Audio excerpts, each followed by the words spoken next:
Hello, everyone. Thank you for tuning in. I am Jaylee. This is JayLeesCorner, and this is just a foolishness Friday chat because ain't much else going on, and I'm just here, for us to discuss some of the things going on, good, bad, and indifference. Okay, I hope everybody had a great Friday. We're gonna have a great weekend. We're gonna have a great holiday.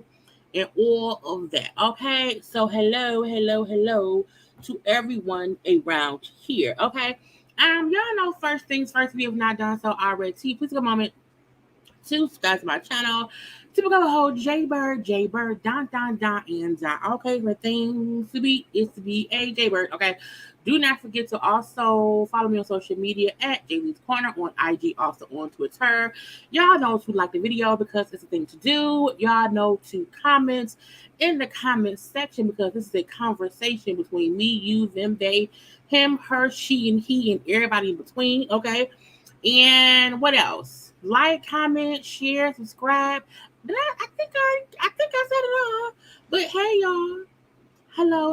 How is everyone doing? How is everybody doing today? Okay.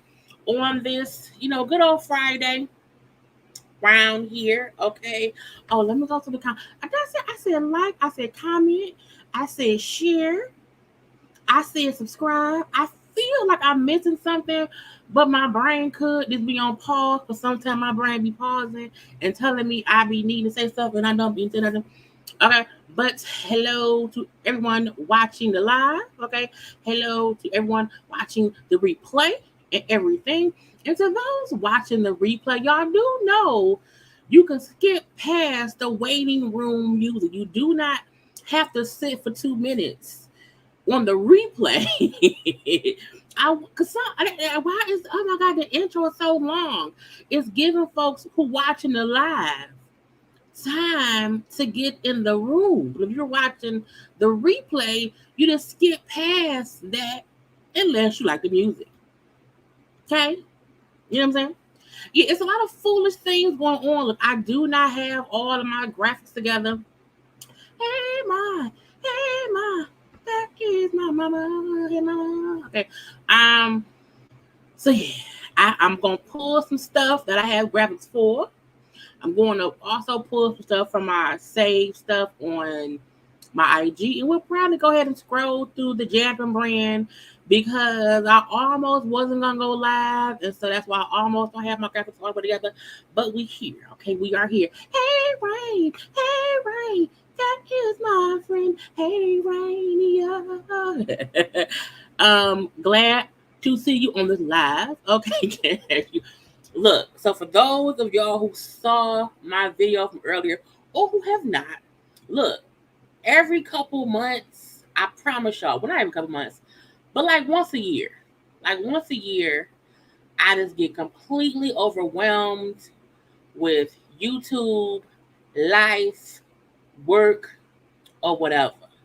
And I always feel myself pulling back and like, oh my God, don't fight doing that, don't fight doing that. And I think it's a mixture of, reality TV, the current shows not really giving what needed to be gave. So I can't give either. And me just being over stuff and having to have the same conversations amongst the same people over and over again. And that's why I have been doing more like once a day lives. If y'all have noticed, I have not really been reviewing shows as often as I used to. So I swear, I called my mom while I was talking to my mama. Was it yesterday? Say Friday. So maybe it was Wednesday. And I was like, I think I need a break. I need a break because I'm over it. And I said, I need to take a break before I quit YouTube. This is getting on my nerve. That's getting on my nerve. And it's a nigga, I only like bringing quality conversations around here. Okay. And so sometimes I feel like it's a BS story or whatever. I don't like talking about it. And so like I think it was Wednesday. It was either Wednesday or Thursday. And I was like, I'm like, none of these stories even move me to have a conversation. I'm like, should I just quit YouTube? I should stop doing it. But I have that feeling like every so often or whatever. And so when I have it, I just stop doing what I just stop doing whatever I'm doing. And usually within a day or two, I'm fine because my brain resets and it says to sit your ass down. And I always just go a different way. If you notice, my channel is always a bit different. I'm not really into solely reviewing these shows, or I want to review them differently to where it's not a play-by-play. It's like, let me read different films and then move on, okay? And I think that's the way I'm moving towards, because that's how I want to do things. Just to make sure that we have quality things for you. So yeah, I flat out was like, I don't want to do YouTube. But I was also tired. I had not been eating a lot. My eating habits is weird. You know what I'm saying? COVID ain't nothing. And so I was like, I just want to quit. But I didn't want to say anything. And that's why I just didn't upload nothing for the past 2 days. And then today I was like, I'm going to do a car conversation to say how I felt. And that's what it was. So again, I made a whole video about it. But I'm here, y'all. So if y'all ever see me pop away, I'm probably just over whatever's going on and needing to take a break before I come on around here and quit. But I'm still here because I love y'all. That's it. And I know, you know what I'm saying? Thank you, Miss Black Girl next door. Somebody chose to, and yeah. And I feel like, because I was watching the Beverly Hills Housewives show, while I seen the part of, I didn't see the whole episode, but I was like, just seeing how it was treating Sutton. I'm like, that's some BS. And then somebody commented on my IG, like, would you be this upset if Sutton wasn't Garcelle's friend? Because Kenya was bullied. I said, how does 1 + 2 equal Kenya? I'm like, how did you get Kenya from me saying the Beverly Hills Housewives is a very toxic show that people ignore how toxic it is because they're white women? How did 1 + 1 equal Kenya? I'm like, see, that's, you know what I'm saying? So, this is, I can't take it. Can't take it. Okay. I'm like, no. But again, little 2-day break. Came home from work. I was like, Mom, I'm gonna go to bed. She's like, it's 10 o'clock. What you want to bed for? Because y'all know usually y'all may not know. I don't go to bed every day until like 4 a.m. Because I'm either watching content, trying to pre-record content, or get or whatever. So for the past 2 days, I was in bed by like 10. That ain't normal. So I got some rest, got some food. I got me a Wendy's strawberry lemonade.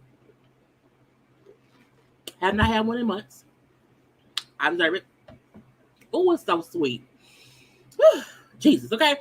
But I'm here. Okay, I'm here. So, hi to everyone. Thank you for loving my pink. I bought this hat. My mama got me the blue one like this one. And so I went and ordered myself the pink one. And so, you know what I'm saying? But yeah, I had to grab a sweatshirt. I had to grab a sweatshirt. You know what I'm saying? But we round here. Okay. Now we've all you know, I've calmed down. I'm better. You know what I'm saying? I ate a Snickers. I didn't really have a Snickers. I ate a pickle. Okay. But you know, I just had to rest a little bit. But look, if I quit YouTube, I'll quit for a couple of days and then I'll come right back. You know what I'm saying? But I know that now because I know how this girl goes down some damn well, get off the internet, don't watch no shows. And I'm like, ooh, so look, okay, because y'all know, you know what I'm saying, I watch stuff that y'all don't know I watch, but I watch it because I don't review it. So I want to give y'all some suggestions on shows to watch, okay? So I want y'all to go watch the Black Hamptons. Okay, the Black Hamptons is on BET Plus. BET Plus. Okay, pay the little $10 and get BET Plus. Okay, so the Black Hamptons on BET Plus is a Carl Weber book they made to a TV show. It got some people on there. I don't know their name because I was not prepared to discuss this. But I can do a little Google thing. The Black Hamptons, the Black Hamptons, the Black Hamptons. Okay, where's images? Images. Boom. Okay, so I'm gonna share my screen. Share. See, this is the randomness that comes when I don't, you know what I'm saying, when I don't be prepared. Not prepared, but you know what I'm saying. But again, the Black Hamptons, I binge watched because there's 4 episodes available right now. There's 4. 1, 2, 3, 4. Uno, dos, tres, cuatro. I know 4 is Spanish. Okay. Anyway, there's 4 episodes available on BET Plus. It's a must see. Now look, it ain't the absolute best acting. It's a BET Plus show. Okay, meaning it's not like Greenleaf. Okay, it's not like a Queen Sugar, but it's good acting nonetheless. Okay, now the actors, you know these folks right here. Okay, we know Vanessa Bell Calloway. Okay, we know Elise Neal. Okay, we know, is his name Rockman something? I can't think of the black man name. Okay, but we know that black man. I may not know his name, but we know. Let's see if his name's on the front page. Let's see. Oh, Lamon Rucker. I knew it was a Rucker in there. I knew it was an R and a K and an R. I knew all that. Okay. So Lamon, I don't know. The Rucker man. Okay. From Why Did I Get Married To? He married Sheila. Was he married Sheila? He married Jill Scott. Nonetheless. Okay. So again, if you have not, go on BET Plus. Black China is also on this show. Yes, the Greenleaf son. Yes, the Greenleaf son. Yeah. Yep. Yes, that's him. Yes, Carl Weber is an excellent writer. You hear me? Not because I'm up for telling y'all, you know what I'm saying, how reality shows is on BS. I want to give y'all some good TV to watch that I watched to get myself out of the funk of not wanting to review reality TV. So, the first 4 episodes is available. It's really, really great. Black China has a role. Surprised me that she at least has the facial expressions that match the scene she's doing. Okay. Now the show gonna piss you off a little bit. I'm like, no, damn it, Vanessa Bell, why you doing that? No, Black China, don't do that. Okay, don't do that. What? How do y'all not know the so and so and so and so? Okay, this man, y'all know that man. Okay, I don't know that man's name, but we know his face. Okay, that black man who's been in other black movies, the light skinned black man. Okay, from many of movies that we like. Okay, he's also on there. Okay, I was also saying to him, sir, what are you doing? What's happening? What's going on? So I just want y'all to know, I need y'all to watch the Black Hamptons. Okay, Elise Neal doing. Is it Elise Neal? It's Elise Neal. Yeah, Elise Neal doing amazingly well. That I should review that shit. What we talking? Okay. Now, not only the Black Hamptons, but I want y'all to watch. I also want y'all to watch The Family Business. Okay, not The Family Chantel. On BET. I want to put the right thing. Okay. So, The Family Business. Also a Carl Weber, book show. Now they're on season 4. Okay, season 4. Tammy Roman is in there. We see Ernie Hudson is up there. Okay, we see the mama from Half and Half, who name I can't remember right now, is on there. Okay, we got Lim from Soul Food, Bird Husband is on there. I'm happy this season they shaved him in hair bald because I got tired of that man and that thick ass hair. Okay, but again, great show. I absolutely love this show. Look at that! Look at Lim! Look at Lim up there with that fake ass, with that spray painted, hair. He made me so mad with the spray painted hair. Ooh, he made me so mad. I'm like, why y'all keep spray painting that man hair like that? His whole head gonna fall off if y'all don't get that man his hair together.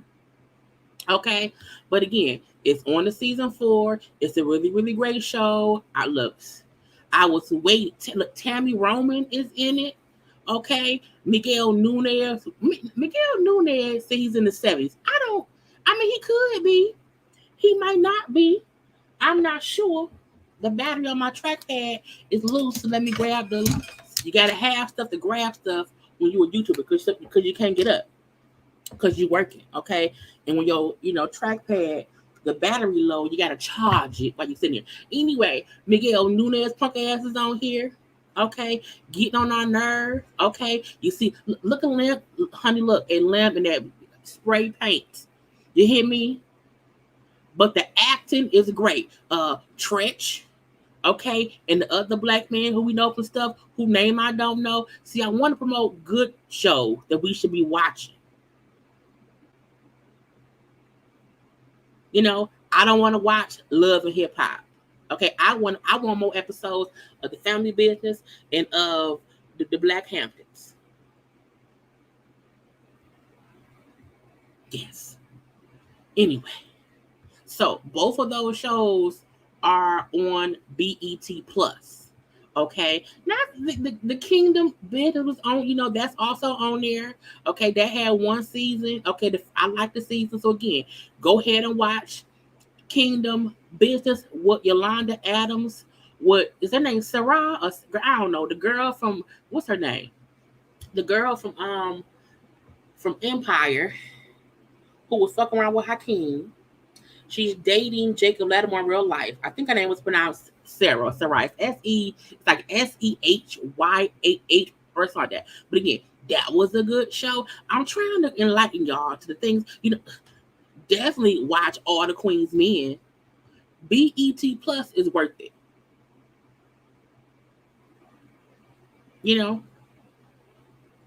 BET Plus has some good shows.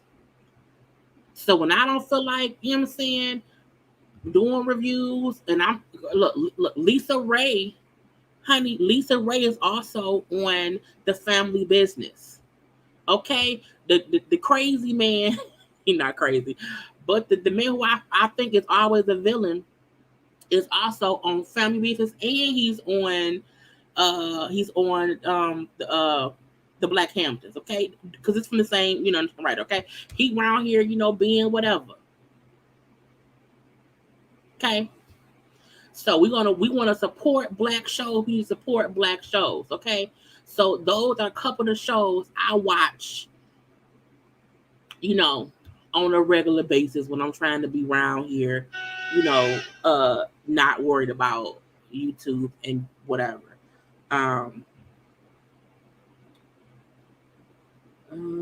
on.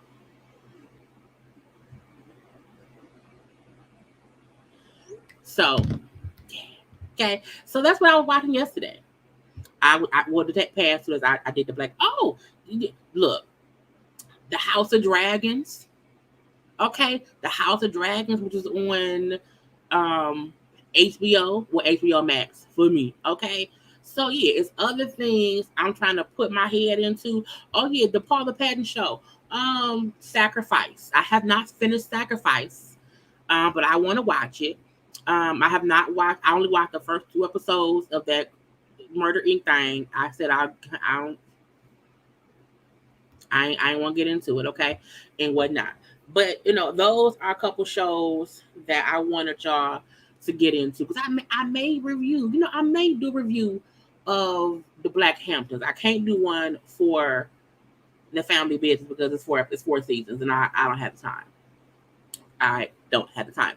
Yeah, if you liked Game of Thrones, you should like the House of Dragon because it's about the House Targaryen, what I'm saying, with Daenerys and then whatever, back before she was born. Okay, so the House of Dragons is really, really good too. Okay, two. I've already watched the first couple episodes. I watched Rap Shit. That was on BT Plus. No, that's on HBO. On HBO Max or whatever. So again, it's other shows I have been consuming to have me not really worried about reality show stuff. Okay, so yeah, we may have to do some reviews about that stuff and not Love and Hip Hop. Okay, now when Love and Marriage Huntsville come back, I'm going to review that. Okay, when Queen Sugar come back for the last season, I'm going to review Queen Sugar. Okay, I want to get into more regular shows mixed in with some good old, some reality, of course, some gossip chats, but I want to consistently have some kind of conversation about things around here. I have not watched House of Vicious yet. So I don't know yet, but I heard it may be good, but I have not watched it. I have not seen it. So I don't know yet. But let's get into what we came here to get into, which is the foolishness going on in pop culture, in celebrity news, on social media, on TV shows, in the courtrooms, honey, and everything in between. So, not the show need to be canceled. Look, I have not watched. I think I reviewed the first 2 episodes of the current seasons, and I just stopped. It's still on my DVR. But that's it. Yes, Tammy's on 3 shows. Booked and busy. Booked and busy. People like hating on Tammy. I'm like, Tammy out here working. Okay. Out here working. But the first thing I want to get into this to get past it and move on. The news came out yesterday about Tiffany Haddish and Aries Spears being accused of being sued by 2 Jane and John Does, or Jane and a John Doe, who are siblings. And they are alleging that Tiffany and Ari did things. But I feel like I do not have to say what the accusation is because everyone should know what I don't have to say those words. So let's all act like we know because we do. This is the gotcha. I feel 2 different ways about this because this is my thing. And this is why I like coming to y'all and having conversations. So can y'all hear me? Because I'm far back and I'm usually not. I'm telling. I hope y'all can hear me clearly. So this is how I feel. 1, I do not condemn people based on accusations. That's part 1. That's only part 1. Part 2 is I saw the skit with Aries, Tiffany, and the little boy. I went and I watched it. I'm going to say this. The shit was completely inappropriately done. I'm going to also, because y'all know how I am. I like to bring forth different conversations. Okay? Take my screen, because we know what we're talking about. So, part 1 is the video that was at least on YouTube as of earlier. Because that's where I saw it. Okay. Tina sent it to me. Thank you, Tina. And I can say this. I can 100% see what the concept was supposed to be. However, the execution was horribly done. It was cringeworthy. It was uncomfortable. And I felt like whoever idea this was, whoever executed the idea tried to make it funny. And I felt like that's not a topic that you're supposed to make funny. This is the gotcha. When Aura of the Kelly was accused of shit back in the day, Dave Chappelle did a skit where he redid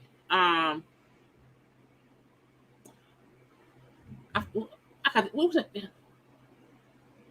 I can't think of the name of the song. But Dave Chappelle, I was trying to sing something in my head. Dave Chappelle did a skit and he made a song called Pee on You.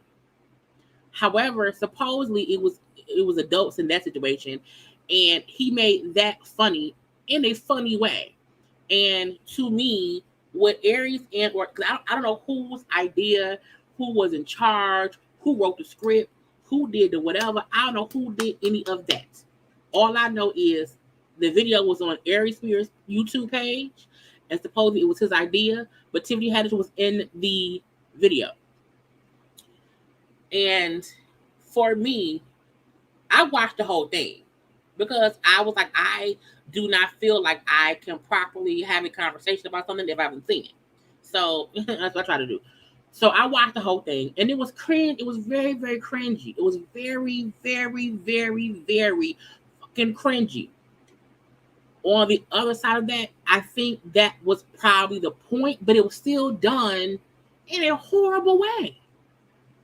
Okay, and again, I'm breaking up two things. Right now, we're only discussing the actual video that was done, not the accusations of what we'll get to that in 1 second. Okay, the video where Tiffany Haddish plays a mom, has a son, and because she's too busy hanging out, she always asks her uncle so-and-so to watch her son, which is something that happens in real life. Hence me saying I completely understand the concept of what it was supposed to be about. It was supposed to be about be careful who you leave your kids around. It was supposed to be, in my opinion, about as well, a mama who was so busy trying to hang out, she was not paying any attention on what her child was doing. And for that video, she was in it where she would have her kid, hey, Uncle so-and-so, watch my son, I'm finna go here, whatever. And you would see her giving up these weird excuses of where she was going, but going to hang out. And so that was the part that this for y'all who have not seen it. So she would come to our son, Uncle, can you watch my kid? Yeah, okay, I'm leaving. Cool. Boom, pop out. And then Aries,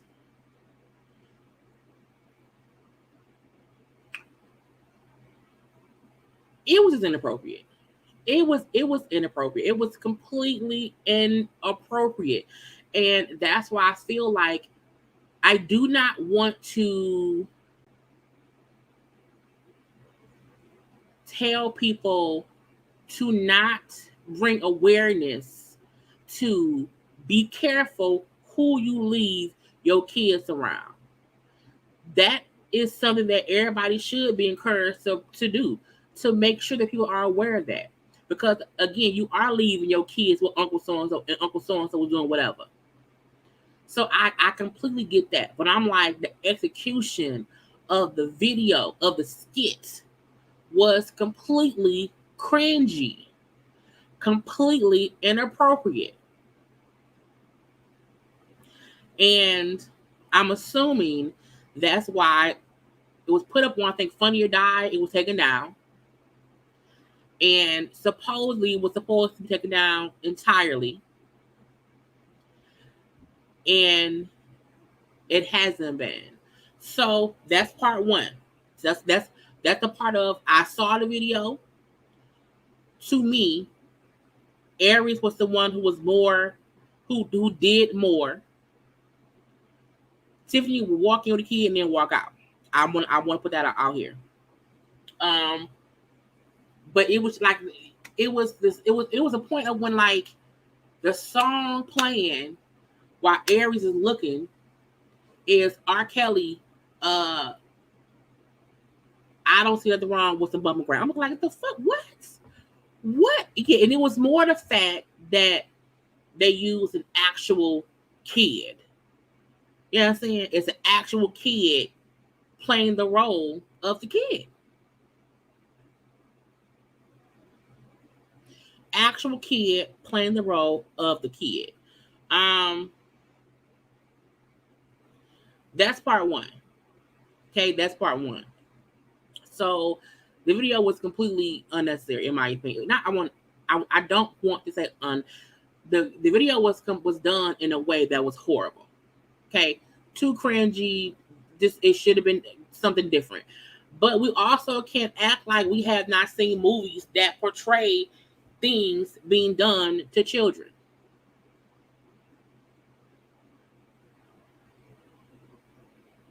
Period.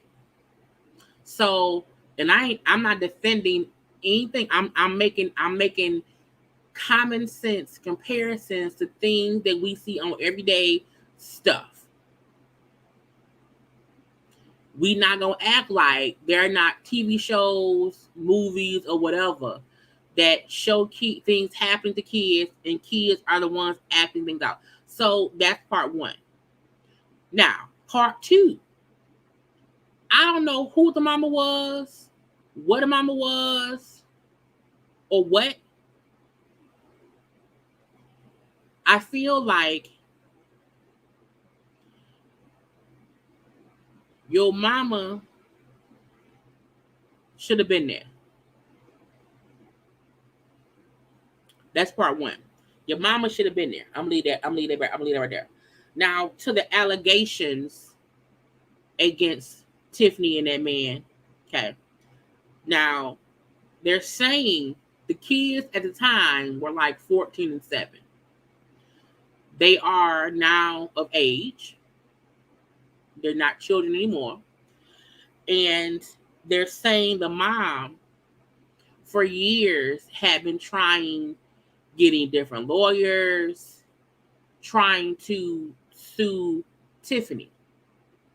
And every time she would get a lawyer and try to sue, they'll find out look, this is all allegedly, okay? This is per Tiffany's attorneys. The same mama for years, every so often, would try to come up with a case against Tiffany for this reason. And each time the lawyer would quit because they said the accusations were meritless. So she's never been able to get any charges against Tiff. And now the kids, so the adult daughter and the son, are now trying to go after both Tiffany and that man, Aries. Saying they both did stuff to us. This is per Tiffany's attorneys. At one point, they said the mama was trying to settle with Aries for like 15 grand. And again, all of this is on the Jackson brand. Also, I think it was also on TMZ. Because it's a shocking what the fuck situation. Because nobody, this is the thing. And I'm trying to be as PC as I can be without you two flagging me. Okay, at all rhymes. And I'm trying to find the actual story on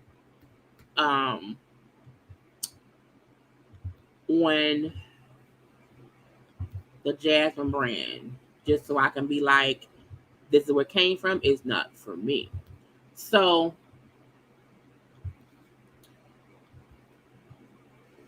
her lawyer is the one who's claiming bogus. Again, a little lawsuit states that the comedians Tiffany and Aries are being accused of grooming a 14-year-old girl and 7-year-old brother, coercing him to do things. Okay, they refer to as Jane and John Doe. Okay, and they were traumatized. Okay, how they were taught to do this or that.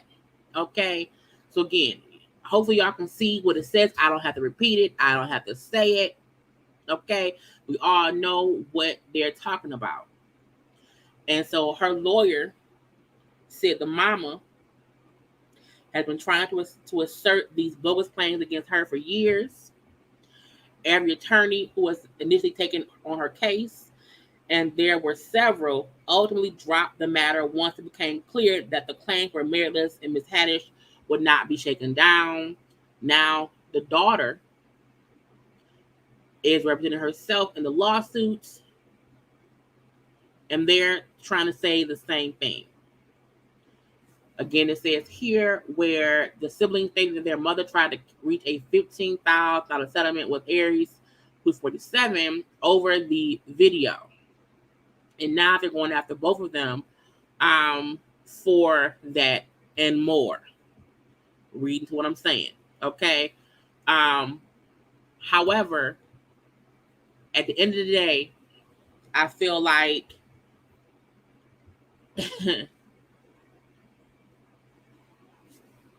I agree. Because I feel like my stance on everything is always, I cannot believe either side because I wasn't there. So what I can say is, this is what they're saying happened. They're saying that it didn't happen. And because we know people from either side can be lying, because the kids can be lying, Tiffany and Aries can be lying. We don't know who lying. And that's why I was like, it's very unfortunate because it's really one side said and one side said. And now both of them have to prove their case or their innocence. And I feel like because, I'm saying, Aries was recently, under fire because we said about Lizzo, could be why there's, more attention on what he did. So that's the gotcha. We already discussed the video. And I want to say this in my opinion. That skit, this is, I mean, look, I have an opinion, honey. To me, the skit does not mean, or it's not proof that they did something to them kids. That skit is proof they got fucked up ideas of what should be a skit.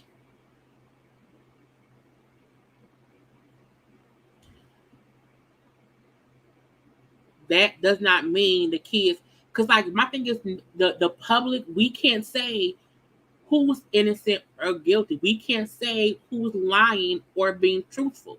We can't say that because we weren't there.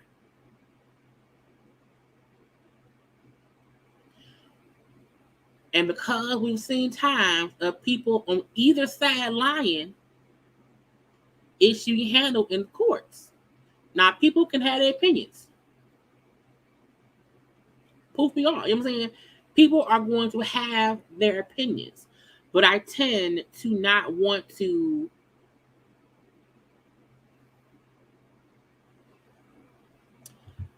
did we see the video or not? The video wasn't appropriate. Weren't they playing R. Kelly's music? I don't get your question. It's two different situations. No one's saying the video didn't happen. No one's saying the skit was not inappropriate. But that skit being inappropriate as a skit is not proof of what the kids said happened. It does not mean that it did not happen, but because I wasn't there, I don't know who to believe. Because people lie. Adults lie, kids lie, parents lie, people lie.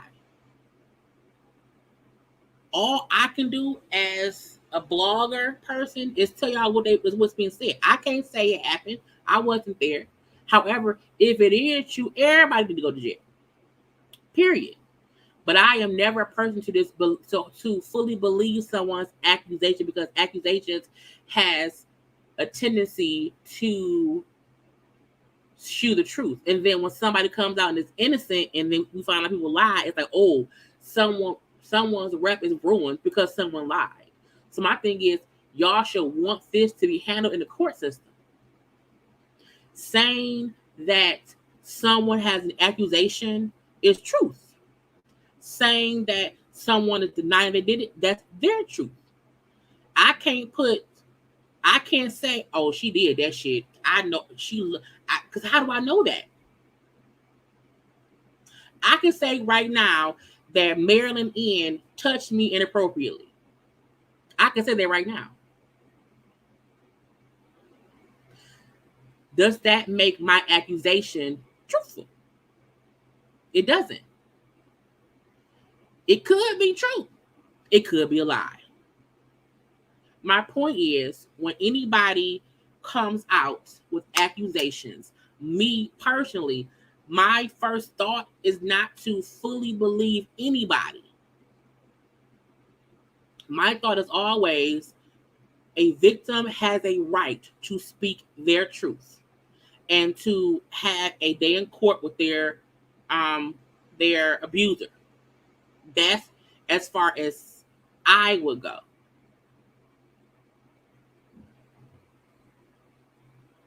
Period. So that's my stance on that. That's why I said it's two things here.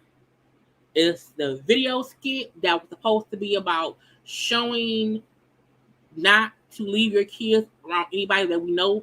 That skit happened and it was inappropriate. We know that part is happening. However, there is no video footage of the other things that they said happened.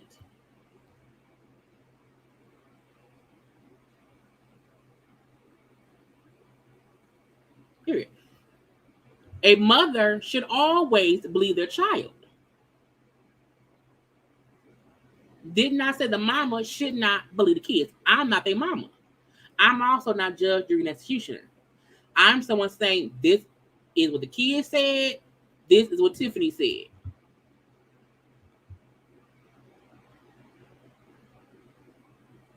So everybody has a right to their opinion. Period.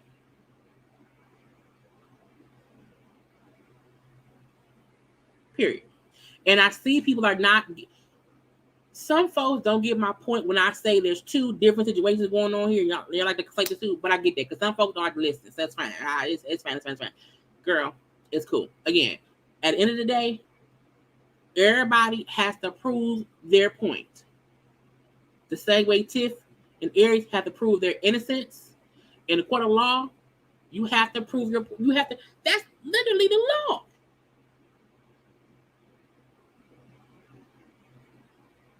It's literally the law. But as I said, I want to get this out of here and move on. So let's move on. Okay? Yeah. Housewives of Atlanta is back for a reunion, and I am pissed about the seating. Okay, but first, like the video, we do a break in between that shit and this shit. Okay?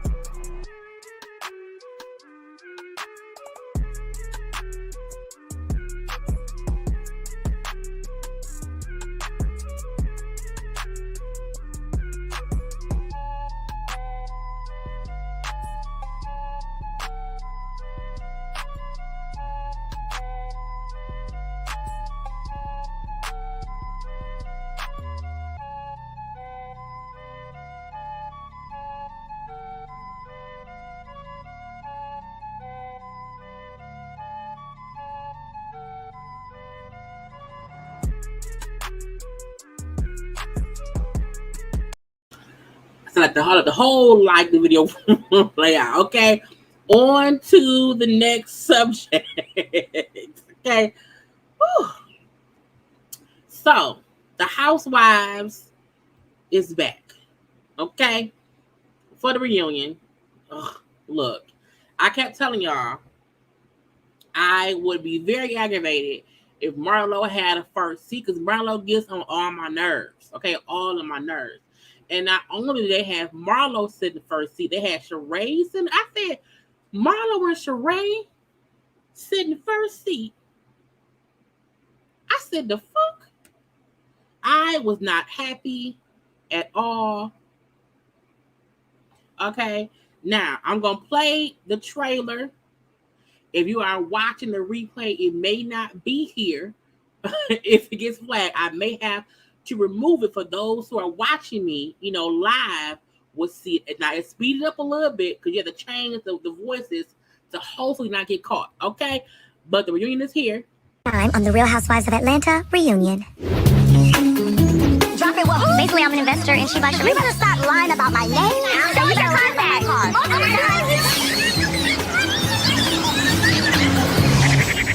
CashApp from people wanting to send me sex tapes of you. I would love to see that.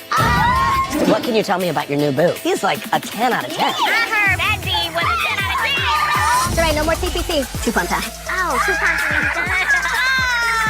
Candy and I both live rent-free in her head. Shots fired. You're talking about me every week on your show, and I get it, because I'm good clickbait. You think I use you for clickbait? Oh. You've had your breasts done, your booty. My booty? Bitch, you're crazy. We've all had body done, honey. Squats, not shots, honey. Everything about you is fake, Marlo. Your name is not even your real name. LaToya Hutchinson. She's crying. She has tears. There's tears coming out. That's fine. That's crying. We just coordinated, I'm the lead. Those are my backups. Diana Ross, the Supreme. Ralph, I'm looking to get a massage after the reunion. You know anybody I can call? In your earlier thirsty years, we went to Africa. And I came with all my Birkins. No, you was a little dehydrated at the time. It seems like you suffered some emotional abuse. They want to call me whores and prostitutes, but can't bring you one guy. You talk about me not having a mind of my own. You've only been able to accomplish mediocrity at best. We saw on social media about the break-in in your home. I just hear a scream. Drew, do not do that. She's flipping her hair in my face. Andy, come on, I'm about to move in a second. Be a lady like I am. No, produce shows. This is so annoying that a person that I try to help most of the time will get on a platform to millions of people and say I don't help people. So, okay. Look. Squash, not shots, okay? I can't believe the woman encouraged Sheree and Martell mess. The fact that she's actually talking about Martell at the reunion, I was like, that's a horrible look. That's a horrible look. But I think Sheree just always wants attention.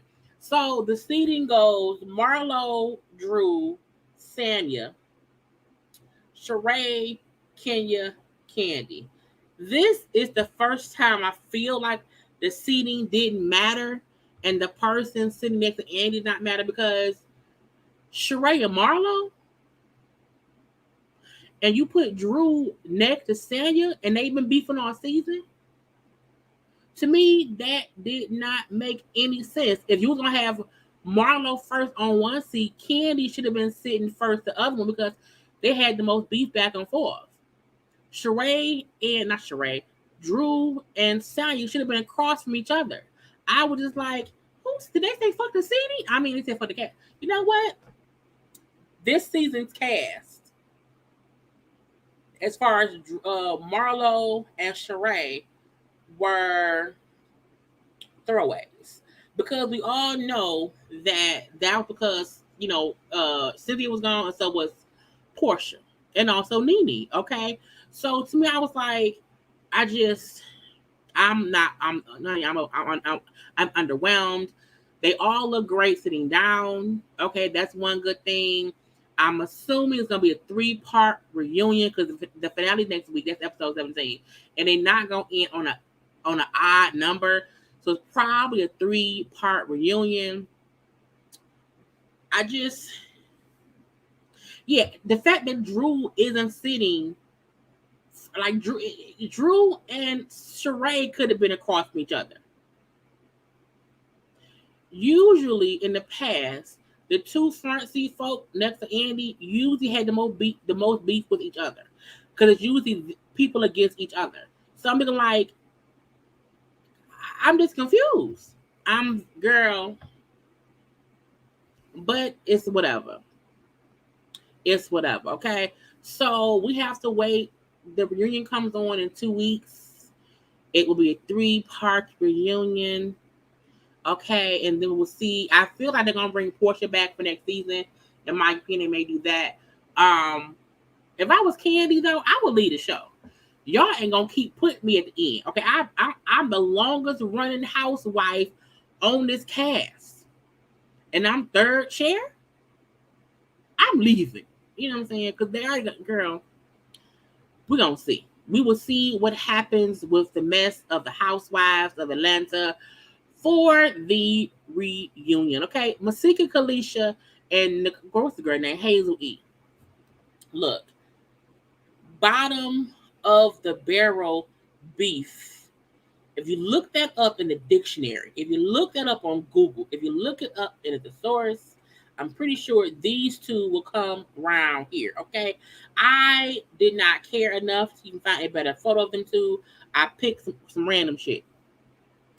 Masika and Hazel Z, who were both on Love and Hip Hop, both left the show because no one wanted them around, and have since become Z-list celebrities who comment a lot on social media or fly over to Brazil to get ass shots done and then damn near die. Okay, both of these women to me are paying for attention. Now, the fact that they were on Zeus is the conversation. Okay. And right, neither of them look like this to this day. To this day, okay. They both look different now. Okay, that's how much I did not care. But somebody commented as we talk about it. Okay, they were on Zeus, the conversation. I think like a year, at least a year ago. It wasn't even recent. Okay, and because they was beefing, but for no real reason either. And on the conversation on Zeus, they got into a fight. Not even them. They were fussing. They were arguing. Masika, who's always with purple lipstick, Masika got into it with Hazel's, like, I think her hairstylist.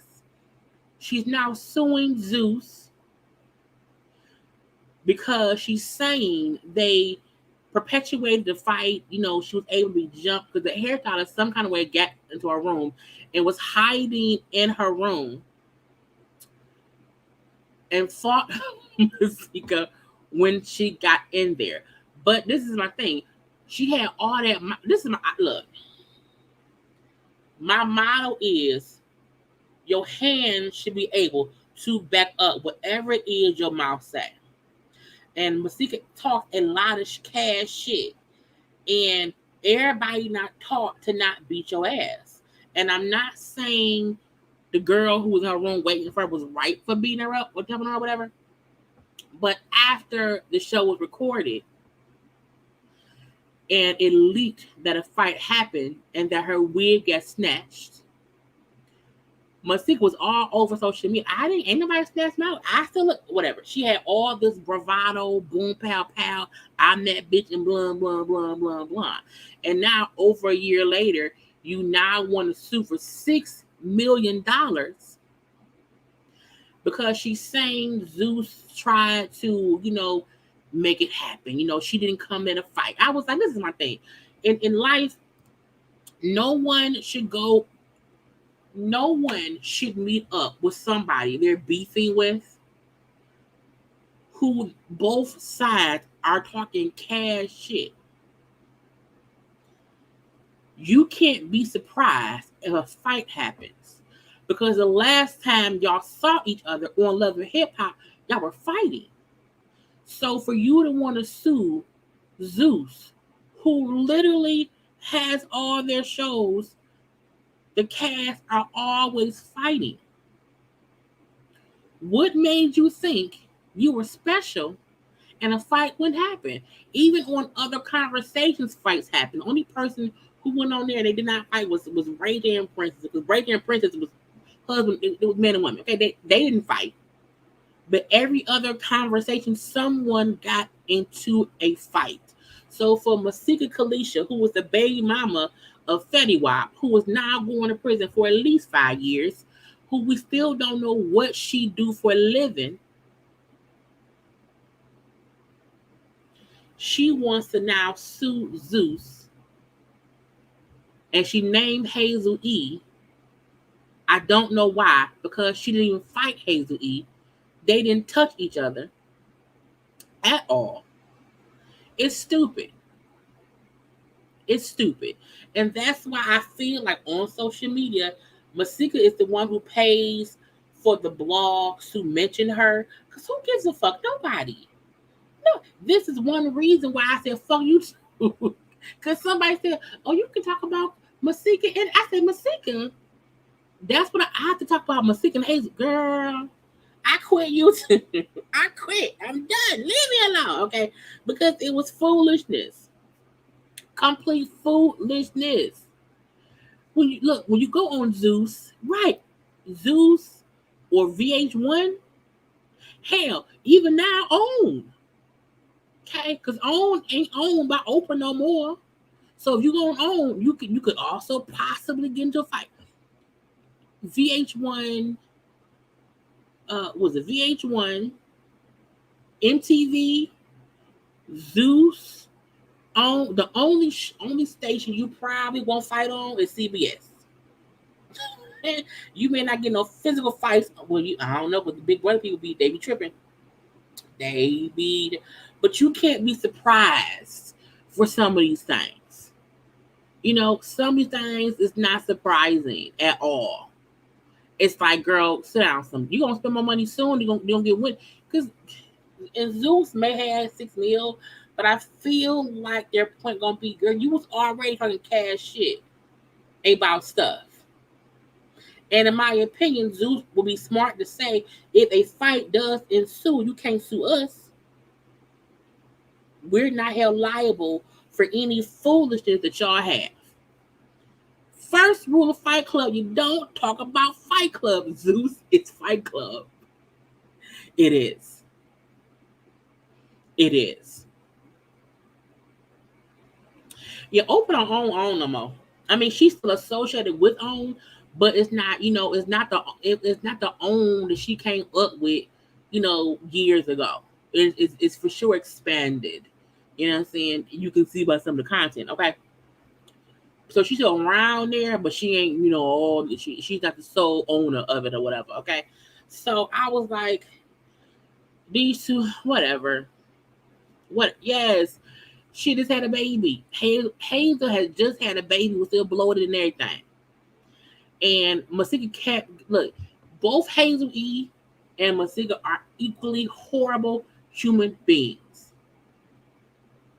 Because of how they talk about other people, how they treat other people, and how they have this sense of amazingness about themselves when they treat and act horribly to other people.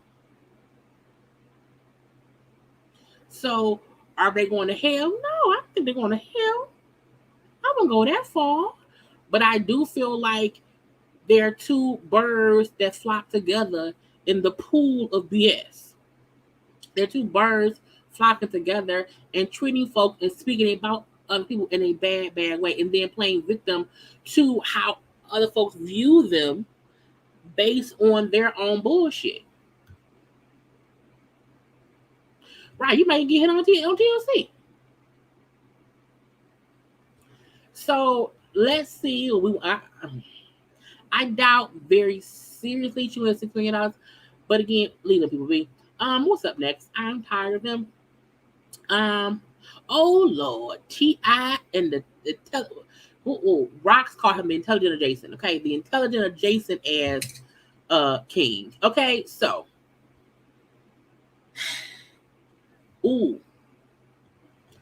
so little moment of look, I'm gonna tell a secret.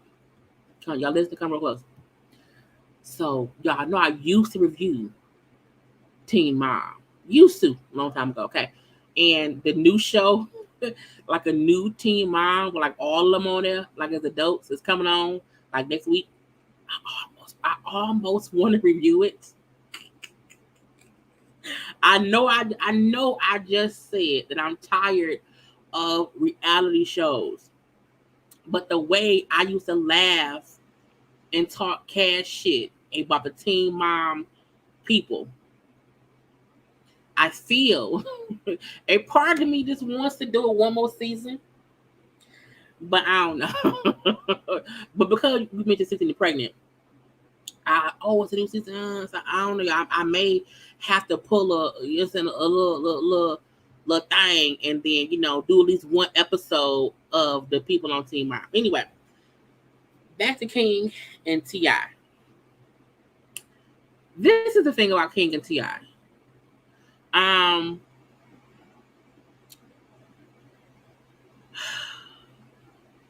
I feel like King is not a true representation of T.I. and Tiny's kid raising situations. Only because he's the only troublesome kid they had, as far as we know.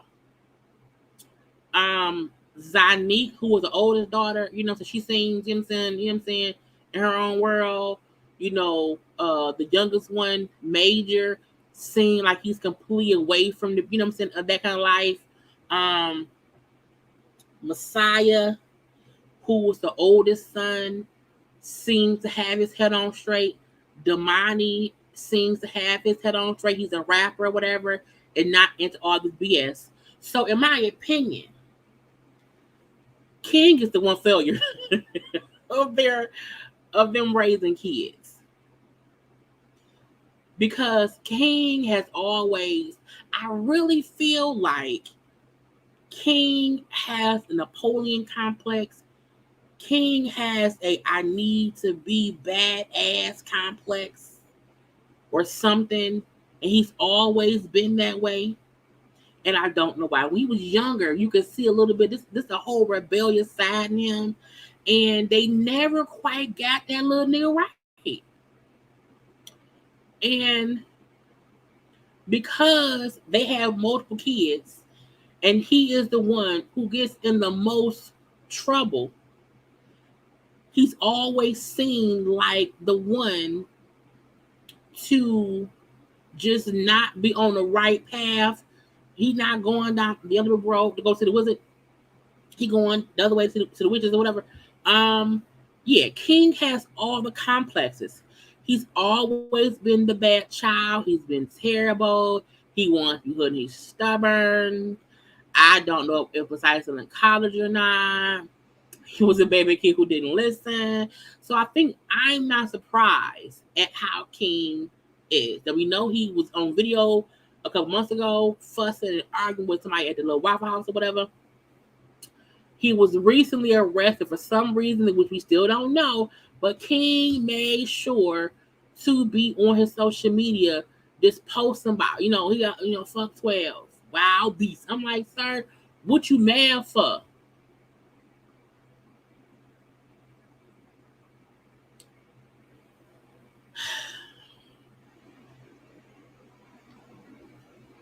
I just don't understand why a rich little light-skinned boy in Atlanta, whose parents, in my opinion, are Atlanta royalty, because your father is literally as the king of the South, T.I. Your mom was Tiny from Escape. You are from two dynasties of musical legends, because no matter what, Escape is a legendary group in R&B. T.I. is a legendary rapper of hip-hop. Now, they may do incredible shit, whatever. But as far as their business, music, fame, they are Atlanta, Georgia royalty. Hence, why I guess they named him as King. I'm not sure. So, this is his stories. Okay. It was like goddamn. First of all, sir, why you sound high? Okay, we're gonna listen. Why do you sound high? Man, a little minor setback before I made a comeback. Fuck him. But y'all listen, he sound high the whole time. I got one for not wearing a seatbelt. And then that one. Man, and then you got no. 4. I got hell no. What the fuck you just told me? Fam, everything that you got locked up in, fam, you gotta burn that shit. Fam. Don't never wear none of that shit no more. Anyway. Yeah, all that shit burnt. Over with. Hey, I don't understand how y'all think a motherfucker think it's gangster to get caught. Like driving or whatever. Y'all niggas get the fuck off my dick. First of all, sir, why the fuck you keep doing what? Stop moving the camera. I think people think he think it's gangster that he got arrested because he posts about this shit. He then reposted his mugshot because he was arrested. Now, we still do not know for what. It seems as if he was pulled over for something, got arrested, got some citations, and got out, okay? But again, he on some bullshit. Yeah, y'all right. Nigga got too much money. This how niggas supposed to be every day. But shit, I'm sorry that a motherfucker caught me while I was, you know what I'm saying, on my way to vacation. I'm sorry. Why he doing this? Why the camera doing this? If this what kids do, I don't do that. Why they doing that? I don't understand that. I'm sorry. I thought I was doing what a young nigga was supposed to do. I ain't want to be in there. Yeah. Yeah, y'all right. Nigga got too much money. This how niggas supposed to be every day. But shit, I'm sorry that a motherfucker caught me while I was, you know what I'm saying, on my way to vacation. I'm sorry. I'm sorry. I thought I was doing what a young nigga was supposed to do. I ain't want to be in there. Yeah. Everybody that say a nigga trying to be gangster. Nigga, I ain't asked for the police to pull me over, y'all bitch ass niggas. Why you laughing at me, bro? Fuck. But one thing over here, I know that motherfuckers around Wild Beast, we solid than a motherfucking box of rocks, yeah. Another thing, when was it said that gangsters have to do this with police and hey. Y'all stop this shit. Y'all stop this shit. All this shit, hey, it's a part of life.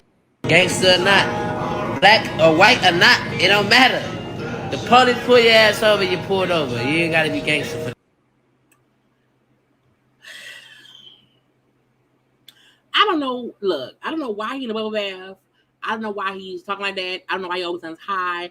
I don't know why he think it's weird because it's like he do act like he's this gangster lifestyle. And it doesn't make you was born in the suburbs. Messiah, who's the oldest, he was born in the hood, not you. Oh, Calabasas ass nigga. It's weird. Now again, King, in my opinion, is going down a road that he wants to go down. Now his daddy, of course, spoke out. Okay, because that's what T.I. does. Hey, top of the top. Top of the top, top of the top. Got a minor request. Hope everybody having a phenomenal morning. T.I. used to be so handsome, and I just feel like he don't shave his face no more. And so I don't like, cause the beard not gonna grow in. So I don't get why he don't shave that part. I get he trying to grow out dreads or whatever. But why you don't want stop? Got a small request, man. Stop hitting me and getting in my comments, telling me what to tell King, okay? I agree. I am a firm believer. You should not go to anybody else's page and talk cash shit to them and tell them what to do. You do not go to that person's page. You know, because that's a form of harassment. Just saying. I don't think if T.I. ever comes to somebody's page to talk shit, then yes, go to T.I. page. But I usually really only see T.I. talking shit on the blog pages, which is fair game. That's fair game. But I do believe nobody should be going around people's pain is talking shit, blah, blah, blah. But again, T.I., get your son. I know my son. Think I ain't spoke to my son? Think I ain't told my son, his mama, and his grandmamas? His ass going to prison. At least he's honest. This is the king part. People did not like what T.I. said. I said, but what T.I. said is facts. That he going to prison. So what do you want me to say to my now grown child? Because he's at least 18. He's legally grown. I do feel like I don't think T.I. has encouraged this shit in the kids. I don't. I do think by seeing their father act some kind of way, King think that's how he wants to be. You know what I'm saying? And I think that's a gotcha. Because again, we see Messiah, Damani, Deja, Zanique, and Major not really into all the BS that their daddy will be into. But King is a spitting image of T.I.'s image. Not Clifford Harris, I mean T.I. And what he's saying is true. If y'all think, because it's my thing, no matter how much we think that T.I. is an asshole, I do feel like he does not want his kids to do or go through what he went through. But you show them what you did and kind of kept doing it. And sometimes kids do what you do and not what you say. If you goddamn keep that shit up, his ass going to prison. Ain't no way around it. Ain't nothing I'm gonna be able to do about it. Can't nobody stop it but him. You know what I mean? I've already had that conversation. I've already made my peace with it. Because I know that energy. I was that energy. I know exactly how it's going to turn out. Can I ask you a question? You can. May I take a selfie with you? No, go ahead. Please, I'm in the middle of something. But go ahead. This is more important. Go ahead. Come on. Thank you. All right, take it easy. Now, first of all, that was cute for him to take a picture with a fan.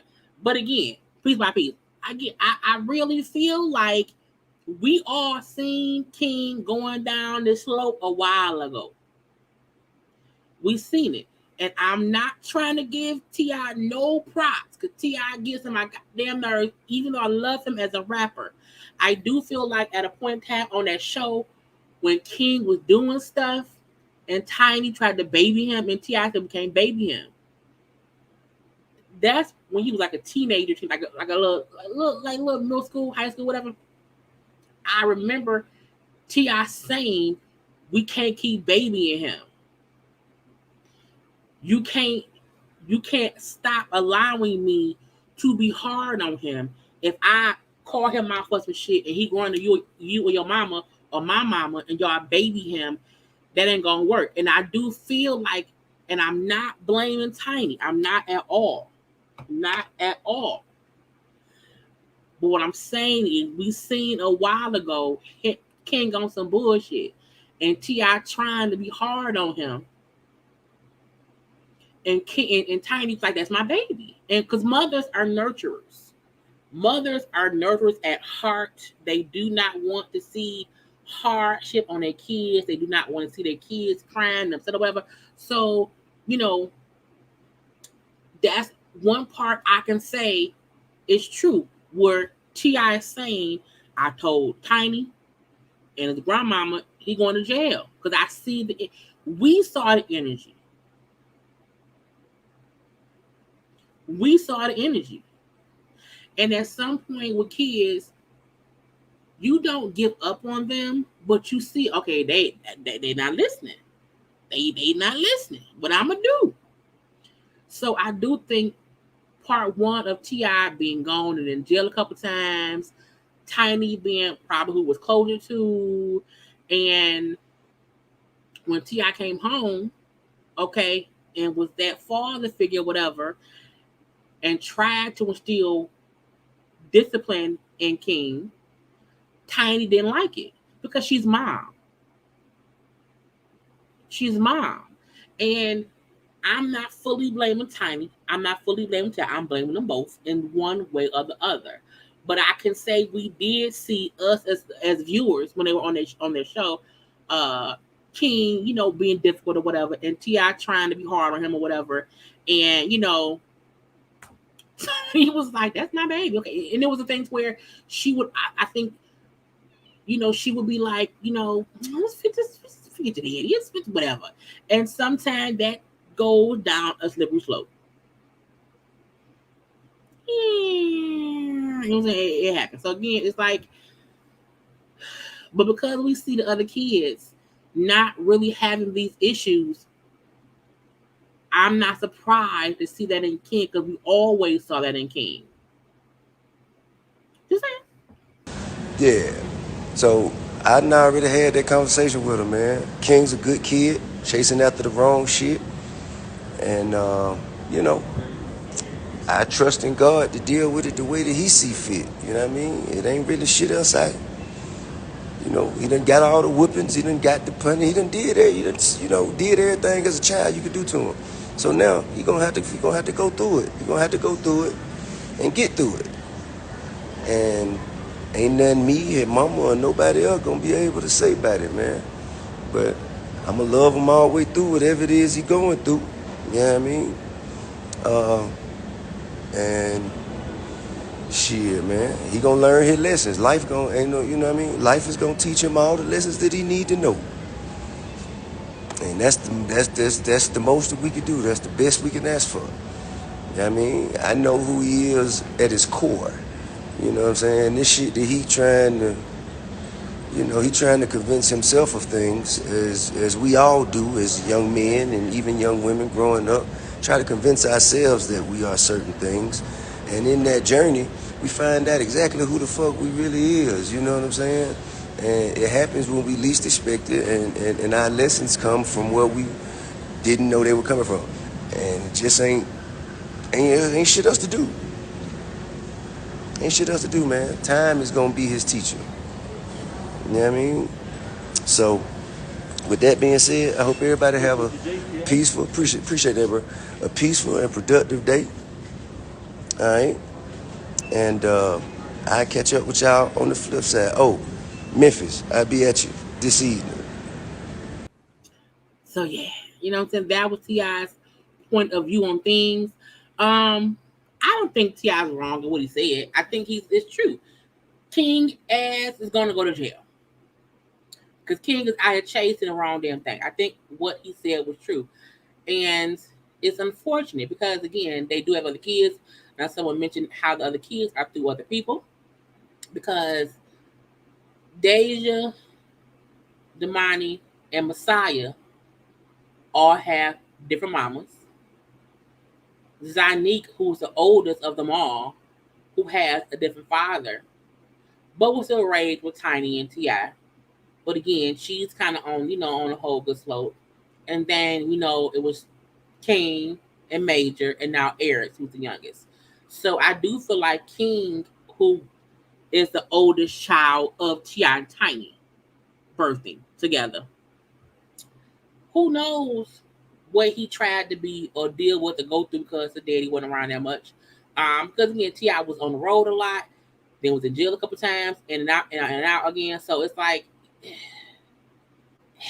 yes, and but he's the trouble child. So hopefully he will learn. Hopefully he will stop. Hopefully he will grow up. But we don't know because that boy, he seemed hard. He has a black Playboy bunny tattooed on his neck. That I'm like, why you get a black Playboy bunny on your neck? Who does that? King, look, y'all know me. Look, King looked like King, and I don't make fun. That he's 18. He can't help how he look. He like God made him. Period. That boy had no surgery. That's God made that boy face. And while he may have some fucked up antics, y'all know I don't believe in cracking jokes about how people God-givingly look. He can't help how he look. He can't. He was born that way. Genetics.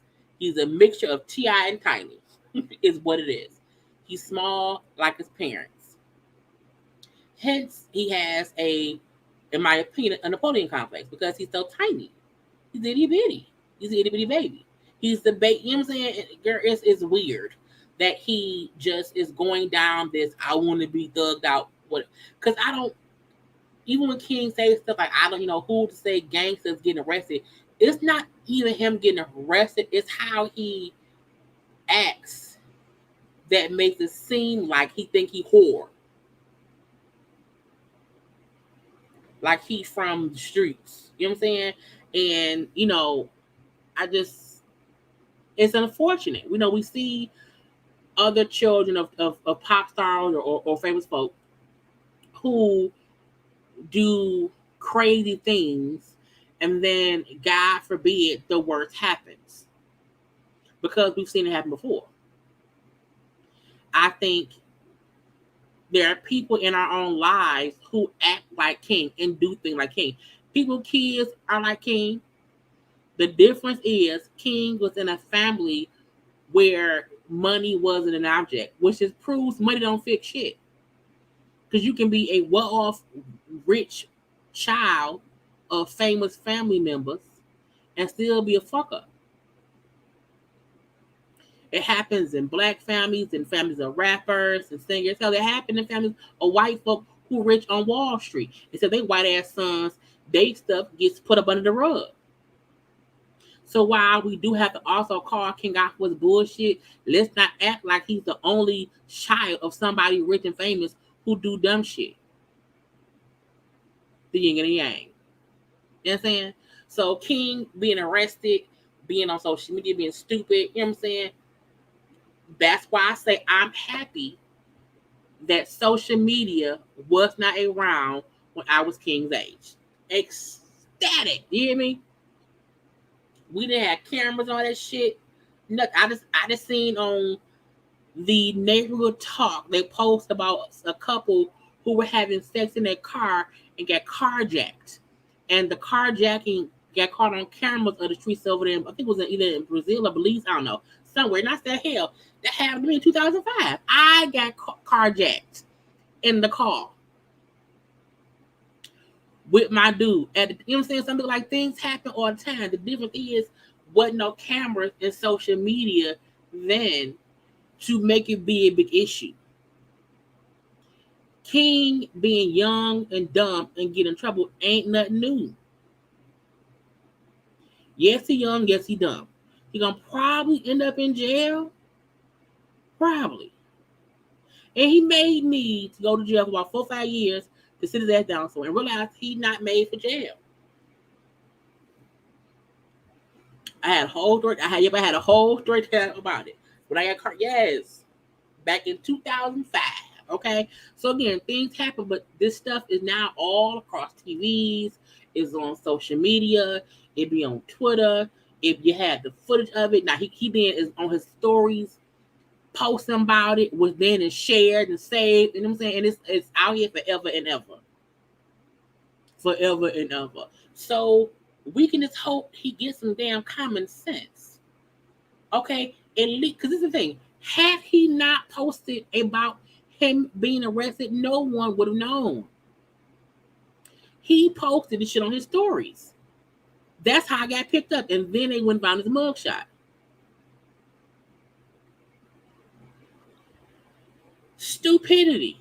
Kids and social media is stupid. I've said it before. I am extremely happy. The most we had back in the day was Black Planet and MySpace. And even that had to be done at a computer at the house. You could not be in a car riding around, on social media saying, yeah, I got arrested. You can't do any of that. It's stupid. It's stupid. But kids these days, it's a part of life. They think the first thing to do when something happens, hey, put it on IG. Put it on. No.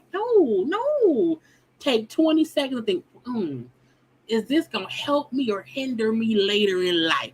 It's going to probably hinder you closely today. MySpace and Black Planets back in the day was messy. Who was in your top 8? If you did not have the right people in your top 8, it was an issue. If your page did not have musical notes floating down the thing, it was an issue. Who you was messing with here, there, and whatever, it was an issue. That's when social media had like some mystery to it, okay? Now shit is all out in the open. And fools is out here getting arrested and then posting about it on so and not posting because you're trying to bring awareness to something dumb happened and you want to, call out the cops or whatever. No, you want to flaunt the fact that I was riding around and 12 caught me and got girl. What is Black? What? How old are you? Are you 12? Now, what is Black Planet? God, you're either 12 or white. It's one of the two. It's one of the two. Girl. Black Planet. I feel like it was just like MySpace, so like Facebook. It was like for black people. It was black people. But black, right. It's for black people. It was Facebook for black people. Lord, I was like, well, not what is Black Planet. I just turned 30. Well, I'm 40. So Black Planet, Lord Jesus. Yeah, Huey. I'm like, what the hell? Oh. No, Black Planet was a thing. It was a seasoned MySpace. Fond memories.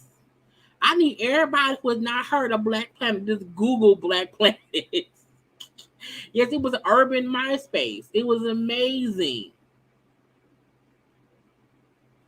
If you were not a part of Black Planet in the early 2000s, you did miss out on a part of greatness.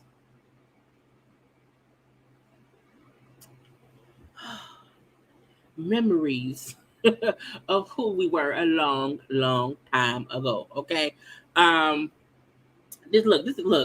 Look. Black Planet, MySpace, Crush Spots. Crush Spots, in my opinion, was like the first Tinder.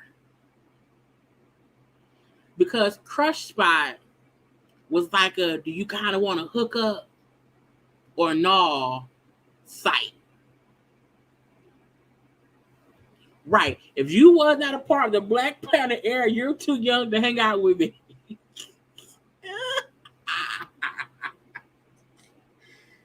Honey, King would not have made it on Black Planet. You hear me?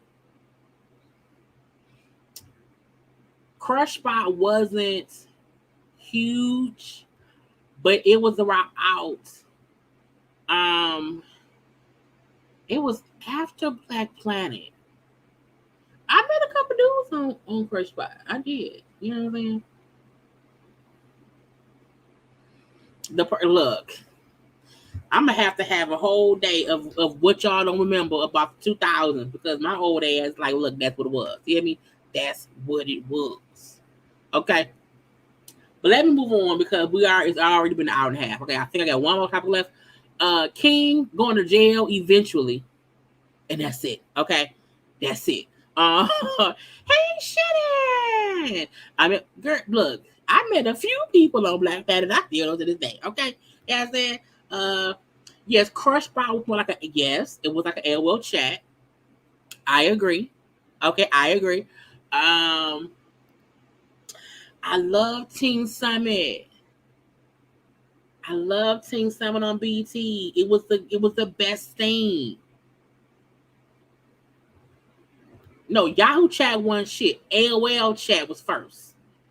AOL with the dial-up, with the weird ass noise. If somebody call you, it break up the connection. Let me stop. Look at me. Let's move on. Let's move on.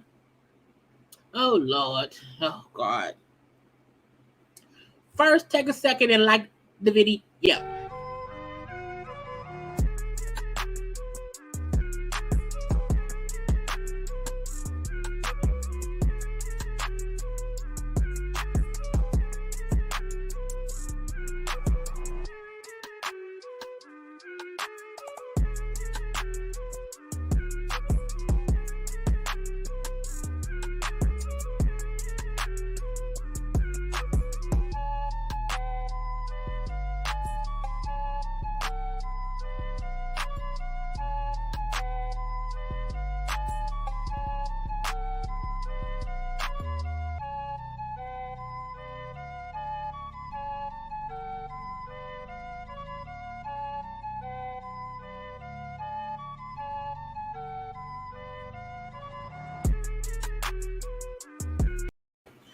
Because otherwise, we will here forever talking about old shit.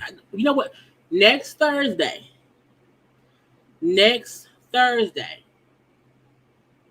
we will have Throwback Thursday. I'm a plan for it now in my head.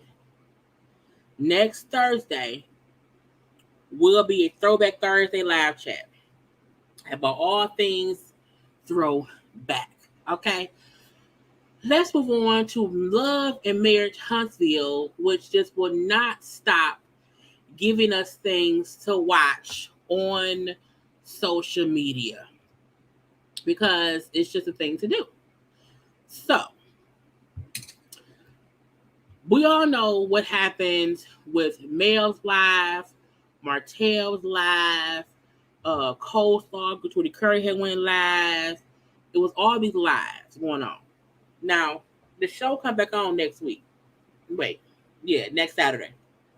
However, Destiny and Stormy did some lives recently.